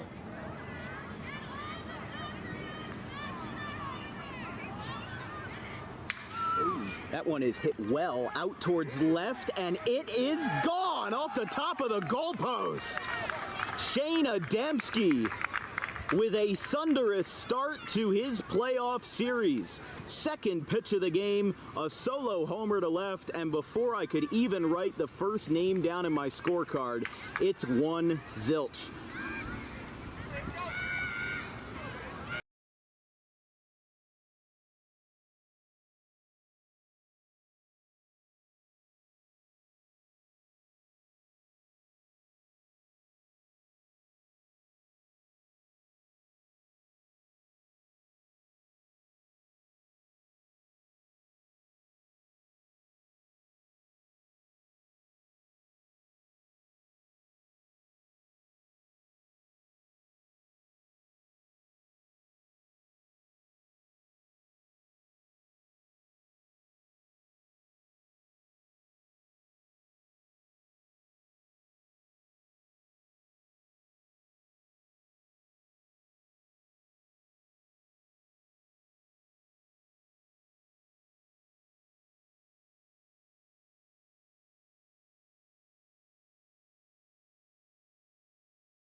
Start of the second half. It's been all Pennsville, 26-0 going into quarter number 3 as both teams are taking the field for their warm-ups. It has been a tumultuous game for both teams, and Pennsville just been in the right spot from the get-go. Their opening score was a 63-yard rush from Giovanni Rios, and then they closed the half. They bookended it with a 53-yard pass caught by Cole Campbell. They were able to get in the end zone that way, and Audubon just hasn't really had much of an answer. Your thoughts on this first half so far? Yeah, I mean, right now, like you said, Audubon hasn't had an answer, and meaning on both sides of the ball, obviously, it's a big goose egg on the board for Audubon, and I mean, really, to give credit to the Pennsville defensive line, like I said just before we went into halftime break, I mean, they've just been putting tremendous amount of pressure on just, in general, all of the Audubon offense, whether it's the defensive line and as well with the secondary. They haven't really been letting the passes come off. I mean, then again, the passing accuracy hasn't been exactly great either from Audubon. But just in general, the pressure with defensive line, the great coverage from the secondary, almost picking off a couple. There were a couple of throws that were just They were lucky to not get picked off. Exactly. So, I mean, Audubon right now, their big concern is just the passing plays are just not there. They've been very, very concerning. And like I said, there's been a lot of passing plays that have just been inch away from just complete disaster. I mean, not like the first half was good for Audubon by any means. I mean, this was a disastrous first half, but there were a lot of passes that could have made it even worse, and Pennsville could have responded a lot quicker. So, I mean, here's my thing, though. Pennsville's a very good team. Yeah. And Audubon, I'll come to their defense for a second and say that you noticed how many guys had to play both offense and defense for these guys. Sure. Pennsville only has maybe one or two guys that has to do that, if that. So, I kind of have to come to their defense for a little bit because that's just how this team is. Yeah. They only dress 30, 35 guys on a varsity team, and they also have their JV team as well. And some of those guys are hybrid players between JV and varsity. So Audubon isn't as widely, stretched out and doesn't have as much depth as it did in years prior. But, I think there's a lot to be said about a team that has this kind of potential, but just hasn't been able to get there. Like, McCracken is a great senior quarterback, and I feel like if he had the kind of, there's just some play calls I disagree with. Yeah. Going for a 30-yard pass on 1st and 10. I feel like they've got to just get the jitters out of their system, and they might get a couple scores on the board. In their opening week loss versus Paulsboro, it was 36-19, a respectable score, and Bordentown was 8-7. This is the first time this year that Audubon has truly been down this much. Yeah. And just another 7 points to make it 33, and you've got a running clock on your hands. So Audubon is going to make sure that they stay on top of their A game, shake off that first half, act like it never happened, and start the second half on a clean slate. I mean, you look at it, again, like you were saying, this is a chance for them to build up their momentum. I mean, right now, Pennsville, the amount of momentum they had going into halftime was just an insane amount. Now, with Audubon, they're starting off with possession of the ball. Now, main thing is, you have to, this is just me, to really go down there and get a score. You need to just change the momentum, change the culture. If you go down and you get a 3 and out, we're just continuing what happened in the first half. I hate to say it. I don't want to put them too far, under the bus right now. But if you start off the second half and you just continue with doing basically what you were doing all first half with a 3 and out, or you get a little bit of something going and then it just kind of dies off, it's just not gonna. It's not gonna be a recipe for success. It's not gonna get this engine going. Like I like to put it, it's not really gonna get the oil going through the lifters of the engine, and it's not gonna push you anywhere. So right now with Audubon, they need to have a big drive here to hopefully get momentum back in their favor. If they're gonna have a chance to come back, there it is. And this will be a statement game, not just for Pennsville, but for Audubon as well. They've got West Deptford next week, 11 a.m. game in Audubon. West Deptford is probably one of the best teams in their division, in the Patriot division. And then you followed it up with Collingswood Overbrook, Camden Catholic to close out the regular season. Camden Catholic, a team they have really never played before. So it'll be exciting to see. We've got second half kickoff coming up. We'll spin this right to you. And from the third quarter, 26-0 Pennsville. I'm Dan Wilkins here with Vincent Folks to my left, doing an excellent job as always on the production. Pennsville will kick, Audubon will receive.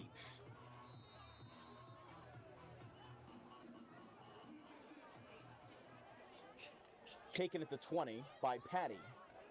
gets a block, and another late tackle there. I don't know. Like, you saw the same thing. We had some light rain during the halftime break. A spritz came down for maybe 2 minutes, and you saw how much the crowd dissipated after the rain came in. Obviously, they were going to melt. They didn't get their ponchos and their umbrellas. You know, they were all going to become a gooey paste. But the kickoff from Audubon gets about 10 yards. They'll spot this at the 30. And the Green Wave take over there for their first drive of the second half with Brace McCracken.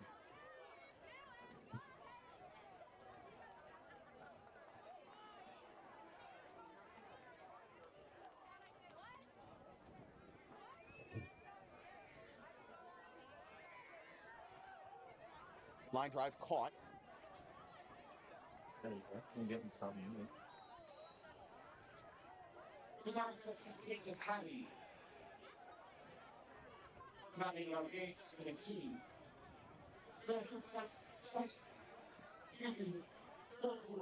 Gets about 8 yards, second and short.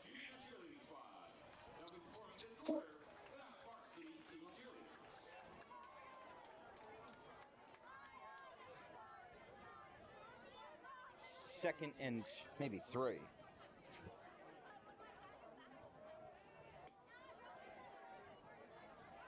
There we go. Ortiz in the screen pass.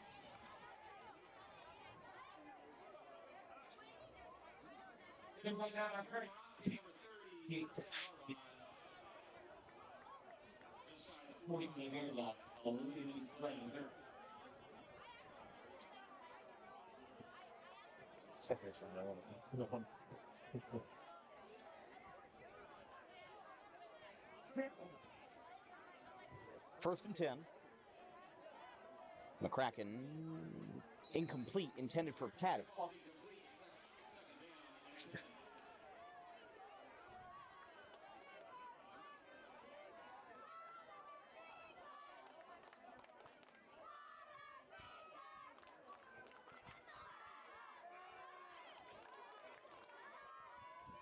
By the way, final score from Salem County in an unusual one. Shalleck beats Pennsgrove 21-2. Where's the scoregami chart when you need it?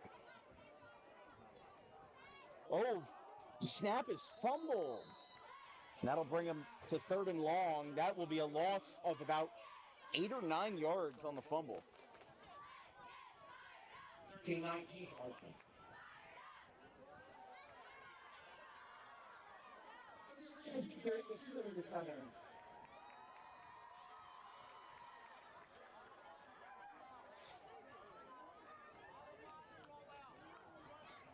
Green Wave 1-1 in the season, a 36-19 loss to Paulsboro, and an 8-7 squeaker win over Bordentown.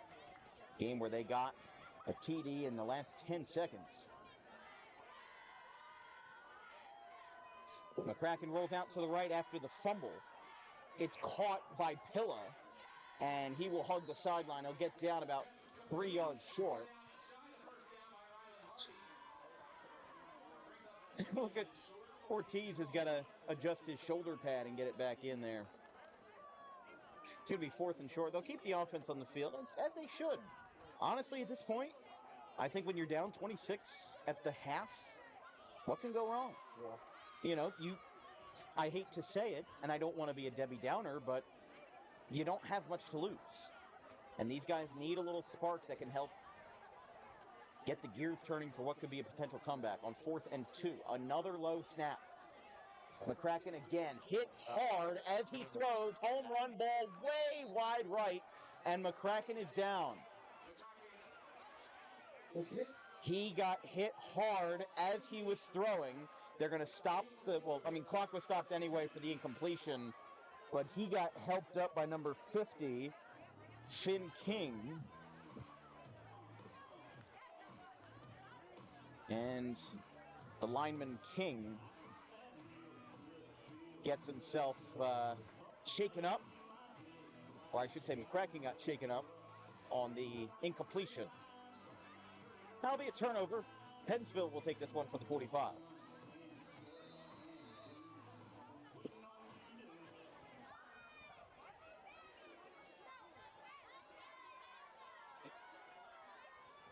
McDade. He's got a home run ball, but he's got a man open. Face play. How about that? Luke Webb, touchdown, the Eagles. 53 yards. It's been the magic number, and the third touchdown to go over 50 yards tonight. They're playing Madden on beginner, and it's 32-0. Woo! You don't get much better than that. He had room. He broke through the defense. There wasn't a secondary in sight. And it's 32. And guess what? Wood, who just scored 53 yards, now has to catch his breath and score a PAT, which he is 2 for 4 tonight. And Pennsville is rocking. It is up, and it is good through the right side. And it is 9:36 left. 33-0. We'll be right back.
All right, so this is a territory we have not reached so far this season until now, but Pennsville is up 33, and thanks to the new rule, we will now have a running clock for the remainder of this game. No matter, this is the new rule, as Patty brings it to the 30, and he gets brought down hard. Pennsville is getting fired up. They're loving this. Now, the reason why the clock is running is because they're up 33. This is a new rule. It was 24 last year. And if the opposing team scored, then the running clock would stop until 21 points or 24 points was reached again. Now, the difference is, in 2024, the running clock keeps going no matter what.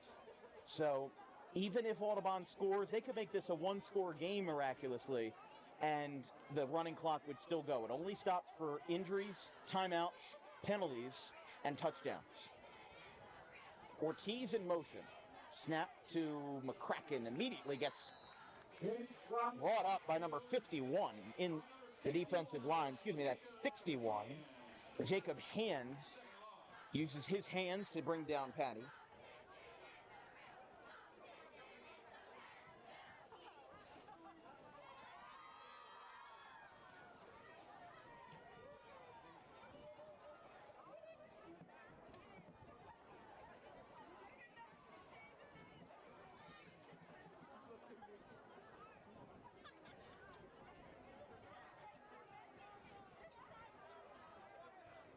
Second and 13.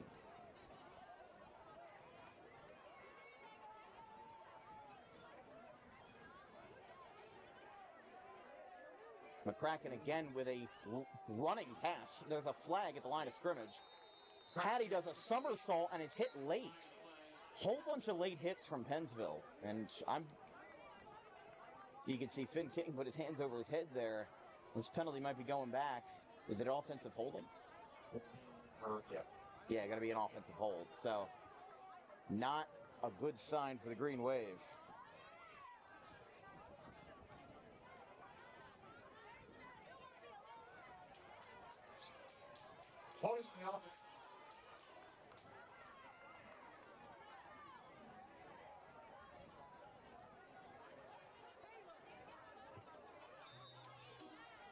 No.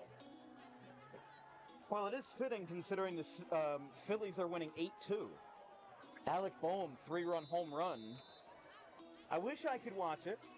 I mean, I think I have Apple TV, but I don't have it on my TV at home. I don't have it on my phone either. Blocking for Phillies fans to see their team punch up. See their team beating up on the Mets. Line drive pass, and he beats up with a big shoulder check. Things might get dicey in a couple of minutes if things don't calm down.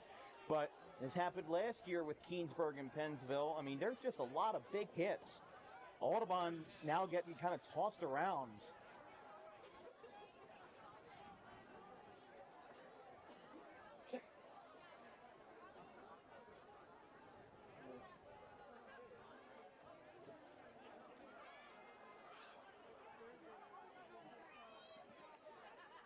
Third and 10 from the 30. And they recover on a 10-yard pass from that holding call. They've got man open. He finds him. It's Hattie, but now they're back behind the line of scrimmage. He gets yanked down. Hattie wanted a horse collar called. He's got his hands up there. And the entire offensive line is asking why there wasn't a flag. And here's the thing, though. You can't get too chippy with the officials because then you're going to end up hurting your own game. And as much as we like to say that, you know, flags go both ways, if you don't show respect for the officials, well, then that's not going to be reciprocated. Now, not saying that that's not here, but, you know, I'm also saying we've seen a couple instances where Pennsville's been, I mean, in my opinion, they've kind of gotten away with flags or didn't get much there. But Green Wave will be sent out of this one with a 4th and 13 punt. That is a sailor of a punt. This doesn't get the distance, and it will drop in the grass at the 47. It will roll back just 2 yards to the 49, picked up by number 19, Ethan Haynes. And Pennsville will take over from the 49.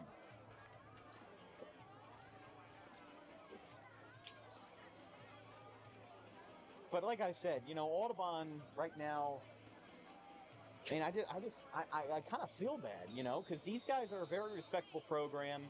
These guys are tight-knit. These are 2 small towns that are representing their local areas, and Audubon has a rich history with football. And, you know, you hate to see a roster where less than 35 guys are dressed. Handoff to the right side. He's got a little bit of room. And he's got more room. It's a first down. He hugs the sideline. And he gets out near the red zone. And now a late flag in. A 25-yard gain. A flag after the whistle. And this might finally be crashing down after what has been a series of late hits.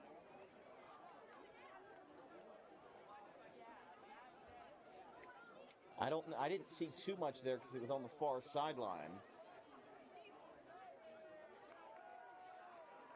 Going to be personal foul on the defense. Wow. I mean, well, no, I mean, I don't know if I saw anything there. I mean,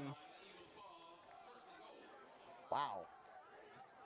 Again, I don't know if I agree with that one, especially, like I said, I don't know. I'm going to try to zipper shut on that one. First and goal from the 10 after the personal foul.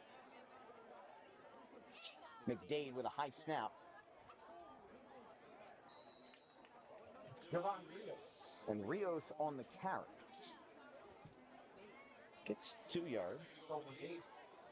Don't forget, next week we've got another two-step with Thursday, September 26th, the Holy Cross Lancers and the Riverside Rams, 5:30 p.m. kickoff. And then Friday the 27th, we're back in Gloucester County for a matchup between the Shore and Gloucester County with the Egg Harbor Eagles and the Deptford Spartans.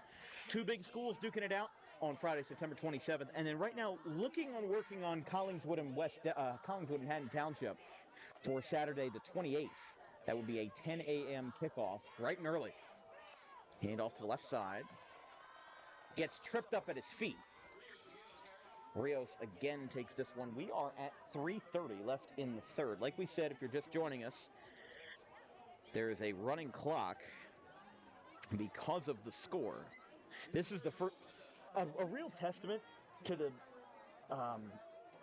games that we've covered this year is that this is the first running clock of the season when we had 3 at this point last year.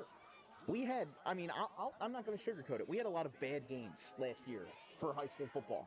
And this is really the first one that I would put in that category just because it's been pure domination from start to finish. They have taken out McDade because of the score, and they're putting in their backup number 15, Jacob Layfield. Rushing out to the right side and piling over a couple of guys. Clock will keep running because we do have running clock. So Layfield takes his first snap under center of the game. I mean, McDade has done an excellent job, to say the least, and his passes have been a prime example of why his team is up. Like we said, 3 of Pennsville's 5 touchdowns have been a direct result of great passing from McDade. And, 3 of 5 touchdowns for Pennsville have been over 50 yards. How many times do you see that in high school? Pennsville has been nuts on the offense tonight, and I love it. They have been wild. They have been abstract. They run plays that a normal Group 1 football team doesn't run. It's amazing. They're giving out hot dogs in the stands now, and they are giving out another touchdown. As I think that was number 2, Raymer again, which will be a hat trick for him. And that will make it 39. And no light show this time. And Wood will attempt what will be his 6th PAT of the night.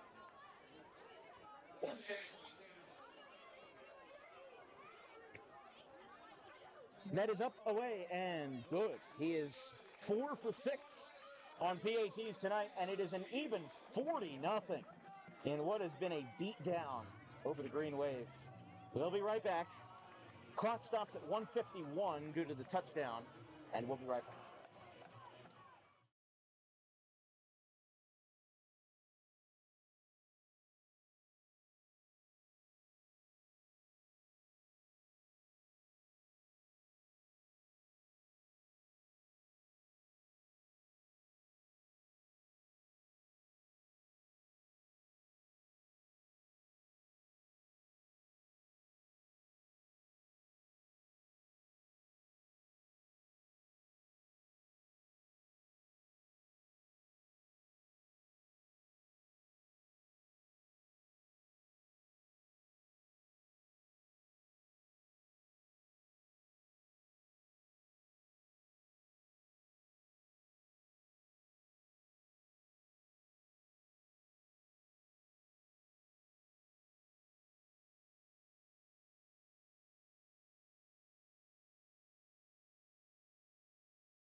Kickoff for Audubon goes back to Patty. And he'll get to the 29. Still no whistles, and finally whistles come in. Pennsville picked up the football. But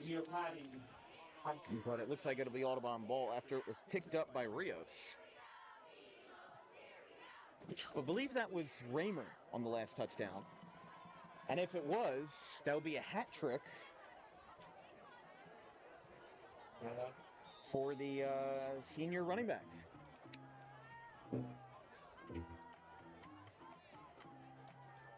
Pennsville up 40. I mean, this game reminds me a lot of Willingboro Delran from last year, where, you know, you got 2 quarterbacks that like to pass, and then one just ends up getting the better of the other. He throws this one away, gets past the line of scrimmage, so no sign of intentional grounding there. Lost the word for a second, but like we said, this broadcast is brought to you by Harper Driving School. Over 95% of students pass their Harper driving test on the first attempt. If you like those odds, book an appointment today at Suite 4 of the Total Turf Complex in Pittman, right off of Lambs Road.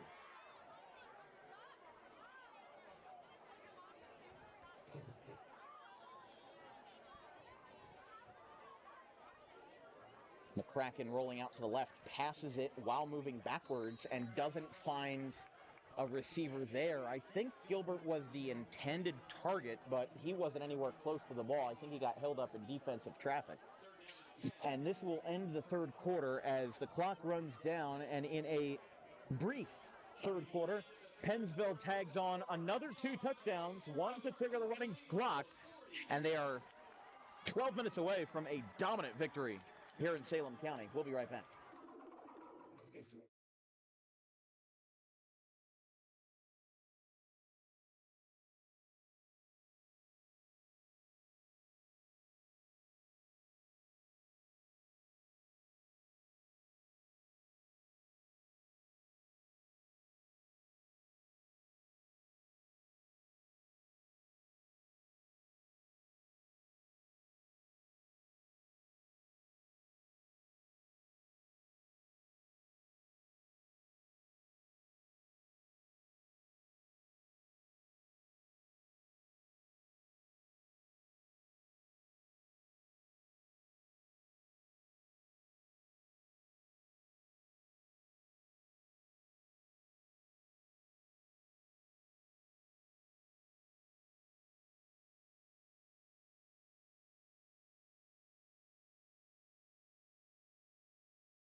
Start of the fourth quarter, all Pennsville in this one, 40-zip.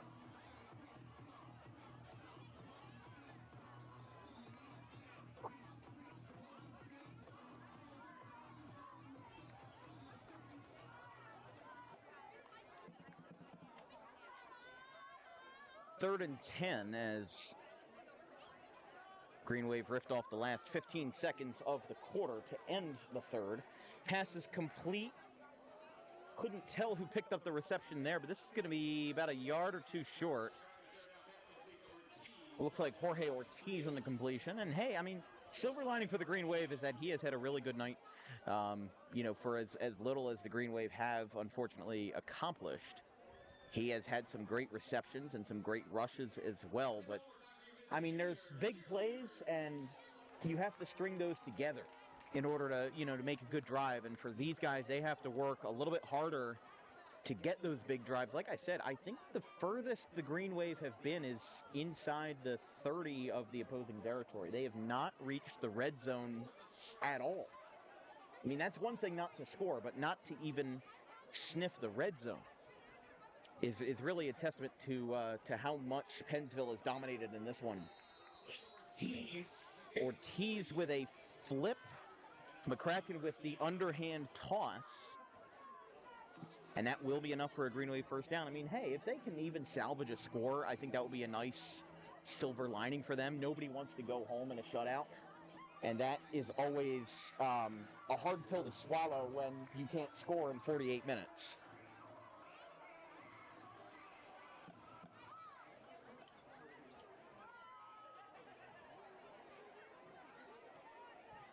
McCracken in the shotgun again. We've got a flag and a pick. This one's going to go back. We'll see what the flag is. But Pennsville will swim their way into the end zone again. Patience this time. And it's Rios. The hold is going to be on the offense. Oh, so the face mask goes on the offense and the touchdown will count.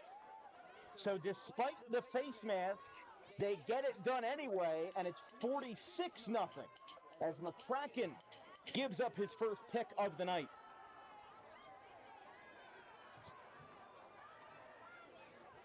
The Green Wave were shut out in their playoff loss to Shalleck last year, 35-0.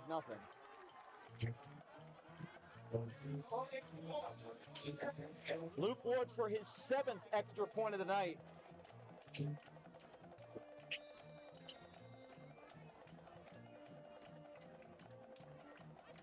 It is up and short, way short. Might have gotten tipped there.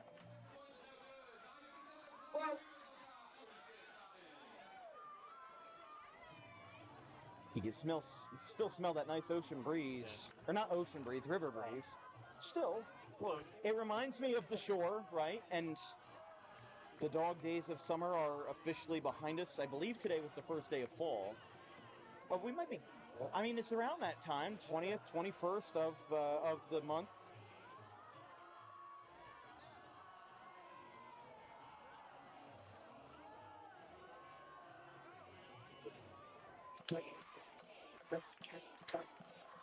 We got 22nd. So it'll be on Sunday. Close enough. Right. Trees are already starting to. They're starting to change a little bit. Don't forget, our next broadcast will be Sunday, September 22nd, which, as you said, first day of fall. Going to be a doubleheader in JUCO softball for the fall slate between the Cecil Seahawks and the Camden County Cougars. By the way, for those counting at home, the last time Audubon was shut out in the regular season was on October 19th, 2019, in a 40-0 loss at Salem. So the Salem County opponents don't seem to take too kindly to Audubon, because the last time they were shut out, it was Salem. And unless Audubon gets a score in the next 9:57, which is certainly plenty of time to get on the board, that would bring us to another shutout of the season. Pennsville would improve to 2-2. Audubon would fall to 1-2. Oh man, it just 1-2. keeps getting run. Calhoun on the return. And he gets muffled out inside the 5. Just not a good, I don't know, not great execution from the get-go there. I mean, I'm trying to say the best things that I could without, I'm trying to figure out I mean, these are high school kids. We talked to Tad Kozanowski last week, and you got to try to find a way to make things positive. But I mean, the scoreboard, there's not a lot to talk about that is positive.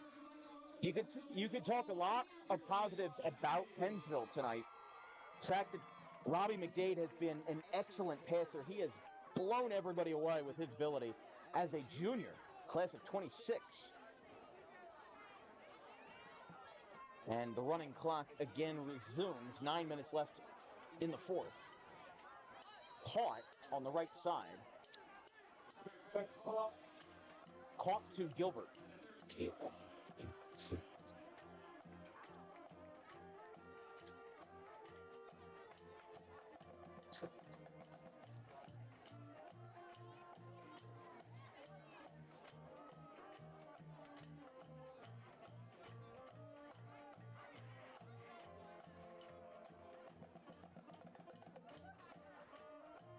Second and 6 after a 4-yard completion.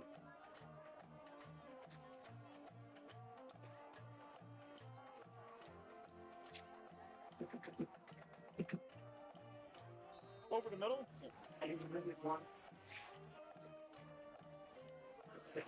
And Patty will get that one to be first down.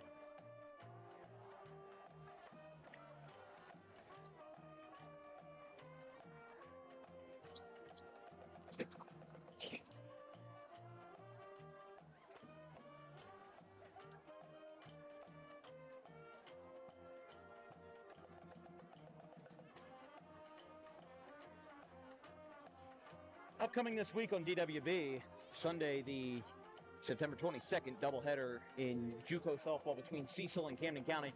Monday, the 23rd, will be high school soccer, our first boys soccer match of the season between Clearview and Delran. That's a 4 o'clock start time. Thursday, the 26th, will be Holy Cross and Riverside.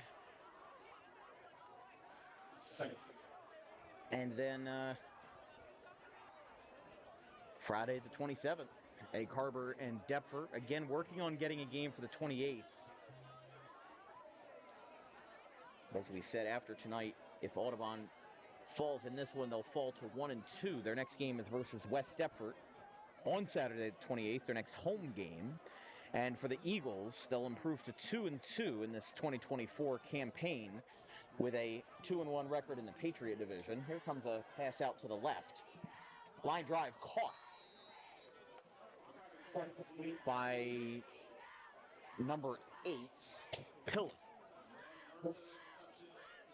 The next game for Pennsville will be at Camden Catholic. They close out the season with Pennsgrove on the 4th of October, back-to-back visiting games at Paulsboro and an unusual foe in Lawrence, the Cardinals, in Central Jersey, and then Collingswood.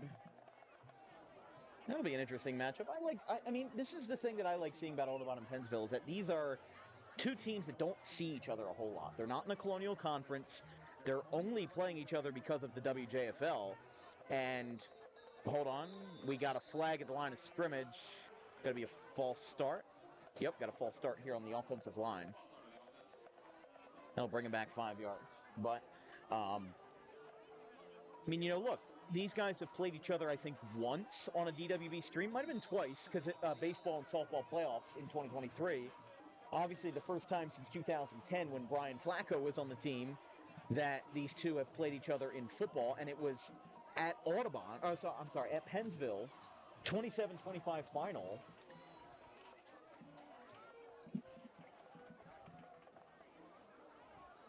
McCracken rolling over. He is immediately in trouble. Can't get the ball out of his hand.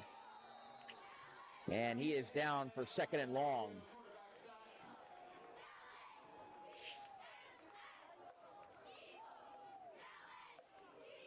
A quarter either way. Sit down alone.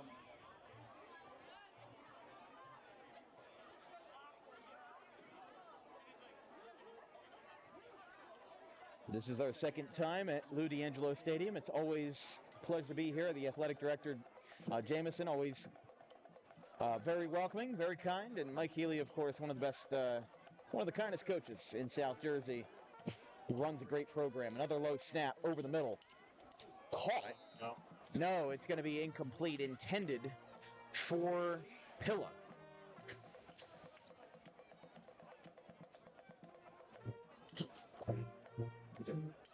Clock continues to run at 4:30 left in the fourth. As we said, for Audubon, of course, they've got their second half of the season scheduled out for them, including their Thanksgiving game, the Curly Cup versus Haddon Township, a matchup that I don't think they've lost since 2013. I might be wrong on that. I know they've had a quite substantial winning streak against the Hawks. They've got 4 regular season games left. West Deptford on the 28th, Collingswood and Overbrook on the road, Camden Catholic on the 25th, and Haddon Township for that Thanksgiving game. This is a high flyer of a pass. The 4th down and 19 for the Wave.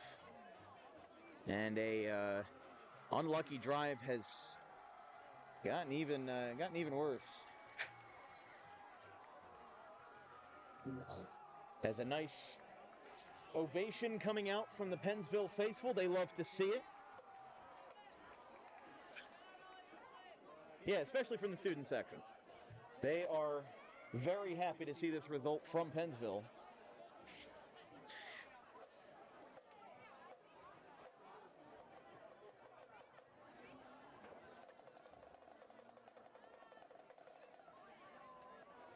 Gilbert with a high punt. That's going to land at the 45. It will roll to Pilla, and they'll get stopped at the 41.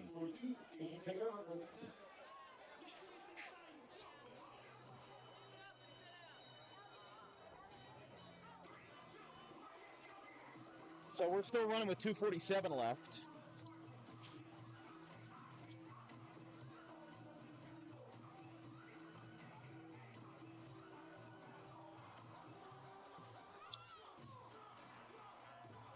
Yeah, some sort of spider web. I don't know.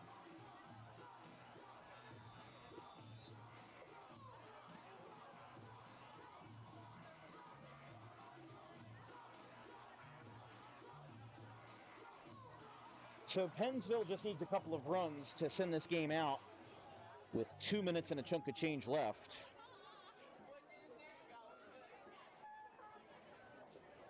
They will send it to their main back, who loses about 5 yards.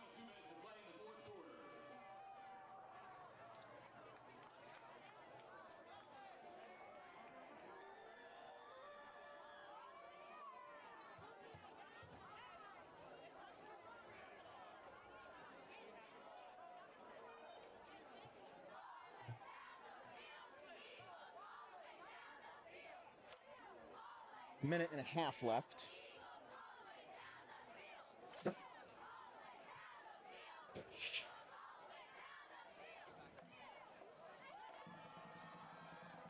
Another handoff gets back to the 10-yard mark and gets to about 3rd and 7.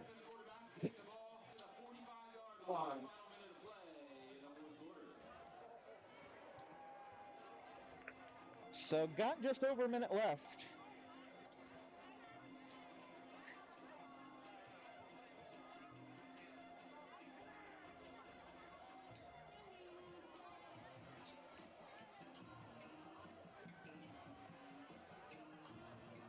It'll be 3rd and mid-range. They'll have time for one more play before we get out of here tonight.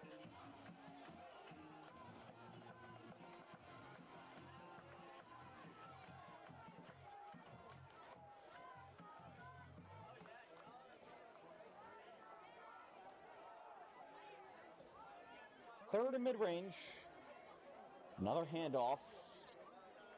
Be enough for a first down. But not too much there. And a nice ovation from the student section. They have been loud all night. And those buses might have to be started indeed. 12 seconds remaining. And Pennsville will get this one in ease. 46-0 in a rout on Friday Night Lights. Pennsville is elated in their second win of the campaign.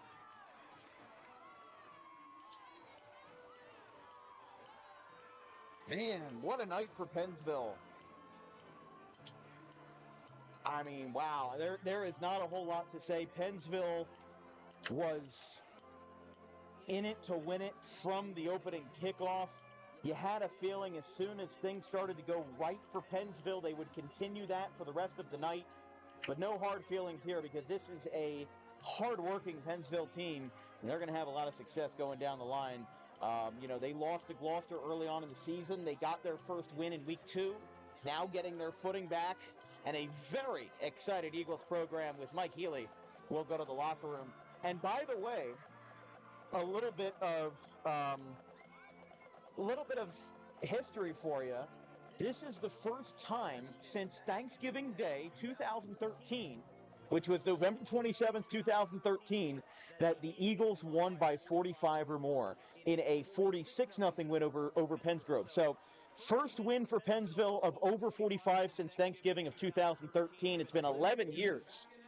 And, man, these guys were killing it tonight. Robbie McDade, when you do such a good job as a quarterback that you get taken out midway through the third quarter and you're hitting your men deep downfield, 3 touchdowns tonight were 50-plus yards, including that huge pass to Campbell.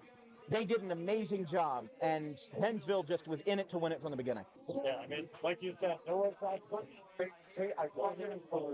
no sign of Audubon during this whole game. I didn't see any type of presence, and it was just something where when it looked like there was a chance for the Green Wave to really get something going, it just seemed to slip away with ease. And Pennsville, like I said this about 1,000 times, the price now at the broken record. I have to give credit to that defensive line. I mean, there were a lot of times where the snaps for Audubon, they really weren't quite that good, where it got to the point where you were forcing your quarterback to find the ball, which was, I mean, that any couple seconds is a lot of time. And not even that. It was like fractions of a second. Those defensive linemen, they were all over it. And that's the thing that I think really defined this game, was not only that Pennsville was efficient on offense, because you could have a high-shooting gauntlet if you score 46 and then everybody else gets on the board, in prime fashion. But that just didn't happen. Pennsville was all over it. They didn't really seem to stop for anything. And, they were up 40, I think, at the end of the third, and then they added another touchdown late.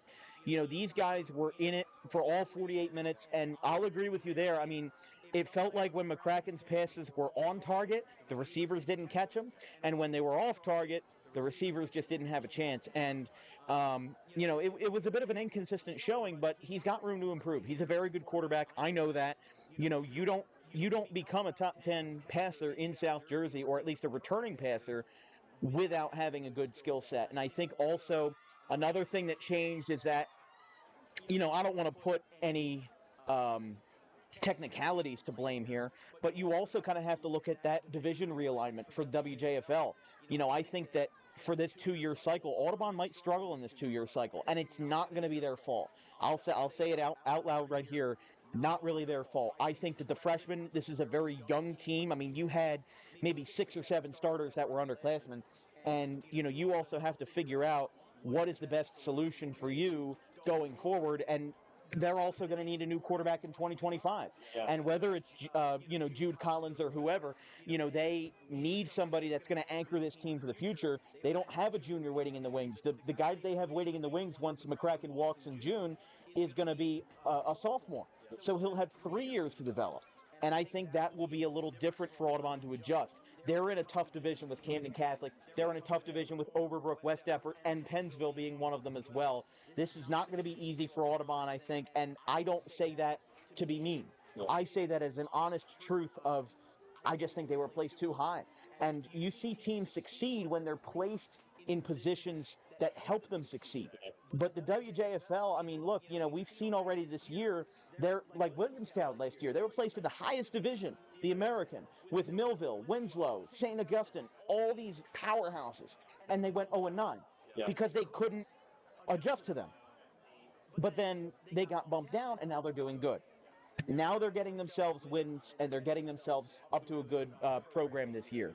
And that's the exact same thing with Audubon. I think that they might just have to try to build the best roster that they can for the next 2 years and see what happens. Like I said, in high school, it's the only part of football where you have to coach with the hand that you're dealt. Yeah. In college and the pros, you recruit, you trade, you sign, you waive, you draft, whatever you can do.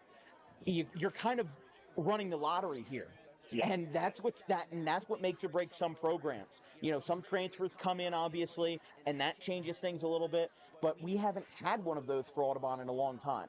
So, and that'll be all for us tonight, though, as an excellent game for Pennsville. Now, my question is, for player of the game honors, McDade, I mean, he did excellent. But then you also have to consider the hat trick from Malik Raymer, including a touchdown rush. I believe he was well over 100 rushing yards, including the 63-yard rushing touchdown in the first. I mean, when you have 3 touchdowns that are 50-plus yards, that is something you can go home happy about. So either Raymer or McDade definitely has to be given the honors. Yeah, I mean, in general, this is one of those situations where when it's hard for us to pick a player of the game, that the opposing, or Pennsville in general, did well. I mean, when there's so many guys that just contributed over and over and over on every single drive, it was just a question on who is going to do the pounding for this coming up drive. And it was just over and over and over. It was like clockwork. It was. And I mean, again, like I said, the offense got into a rhythm. They were something where when they did indeed get into a rhythm, obviously of what we all saw, 46-0, they got into a rhythm. Audubon just couldn't find a way to kill it. And they were just, in general, the pressure I noticed from the defensive line, didn't really see too much of it. There wasn't a lot of pressure situations. When there was running, I saw Pennsville at a lot of times taking the right gaps that were given to them by blocking. They took those gaps. Now, you could look at Audubon. There was some issue with that, with taking the wrong gaps on the running route. So it was just looking at if you're blocking and you're running, if they were on the same page. And for Pennsville, they were. For Audubon, they weren't. And like I said, like we were saying about player of the game, it's extremely tough. And I hate to be in this position because you want to give the player of the game to someone who obviously who stood out. But again, this was a big time team win on both sides of the ball. And it's in this type of situation, it's one of those where do you pick the whole team or do you go between the guys that we're talking about? So yeah, I don't know. I mean, look, we're just going to have to wait until Coach Healy puts in his stats tonight or tomorrow on NJ.com. But that'll be all for us tonight from everybody here on DWB, our social media coordinators, Brendan DeKakerland and Keely Curran, our graphics crew, Gavin Van Rel and Caleb Lane, my wonderful producer and color commentator tonight, Vincent Folks. He traveled with us. He's got his truck in the shop, but he was able to travel with us down to Pennsville tonight. And for what wasn't a great game in the box score, ended up being a kind of a bittersweet return for my alma mater. 46-0. Pennsville beats Audubon. Our next broadcast will be Sunday versus Cecil and Camden County in a JUCO softball doubleheader. That'll be all for us tonight. I'm Dan Wilkins. Until we meet again, I'll see you guys around. Pennsville 46, Audubon 0 here in Salem County. Have a good one, folks. All right. And that worked great.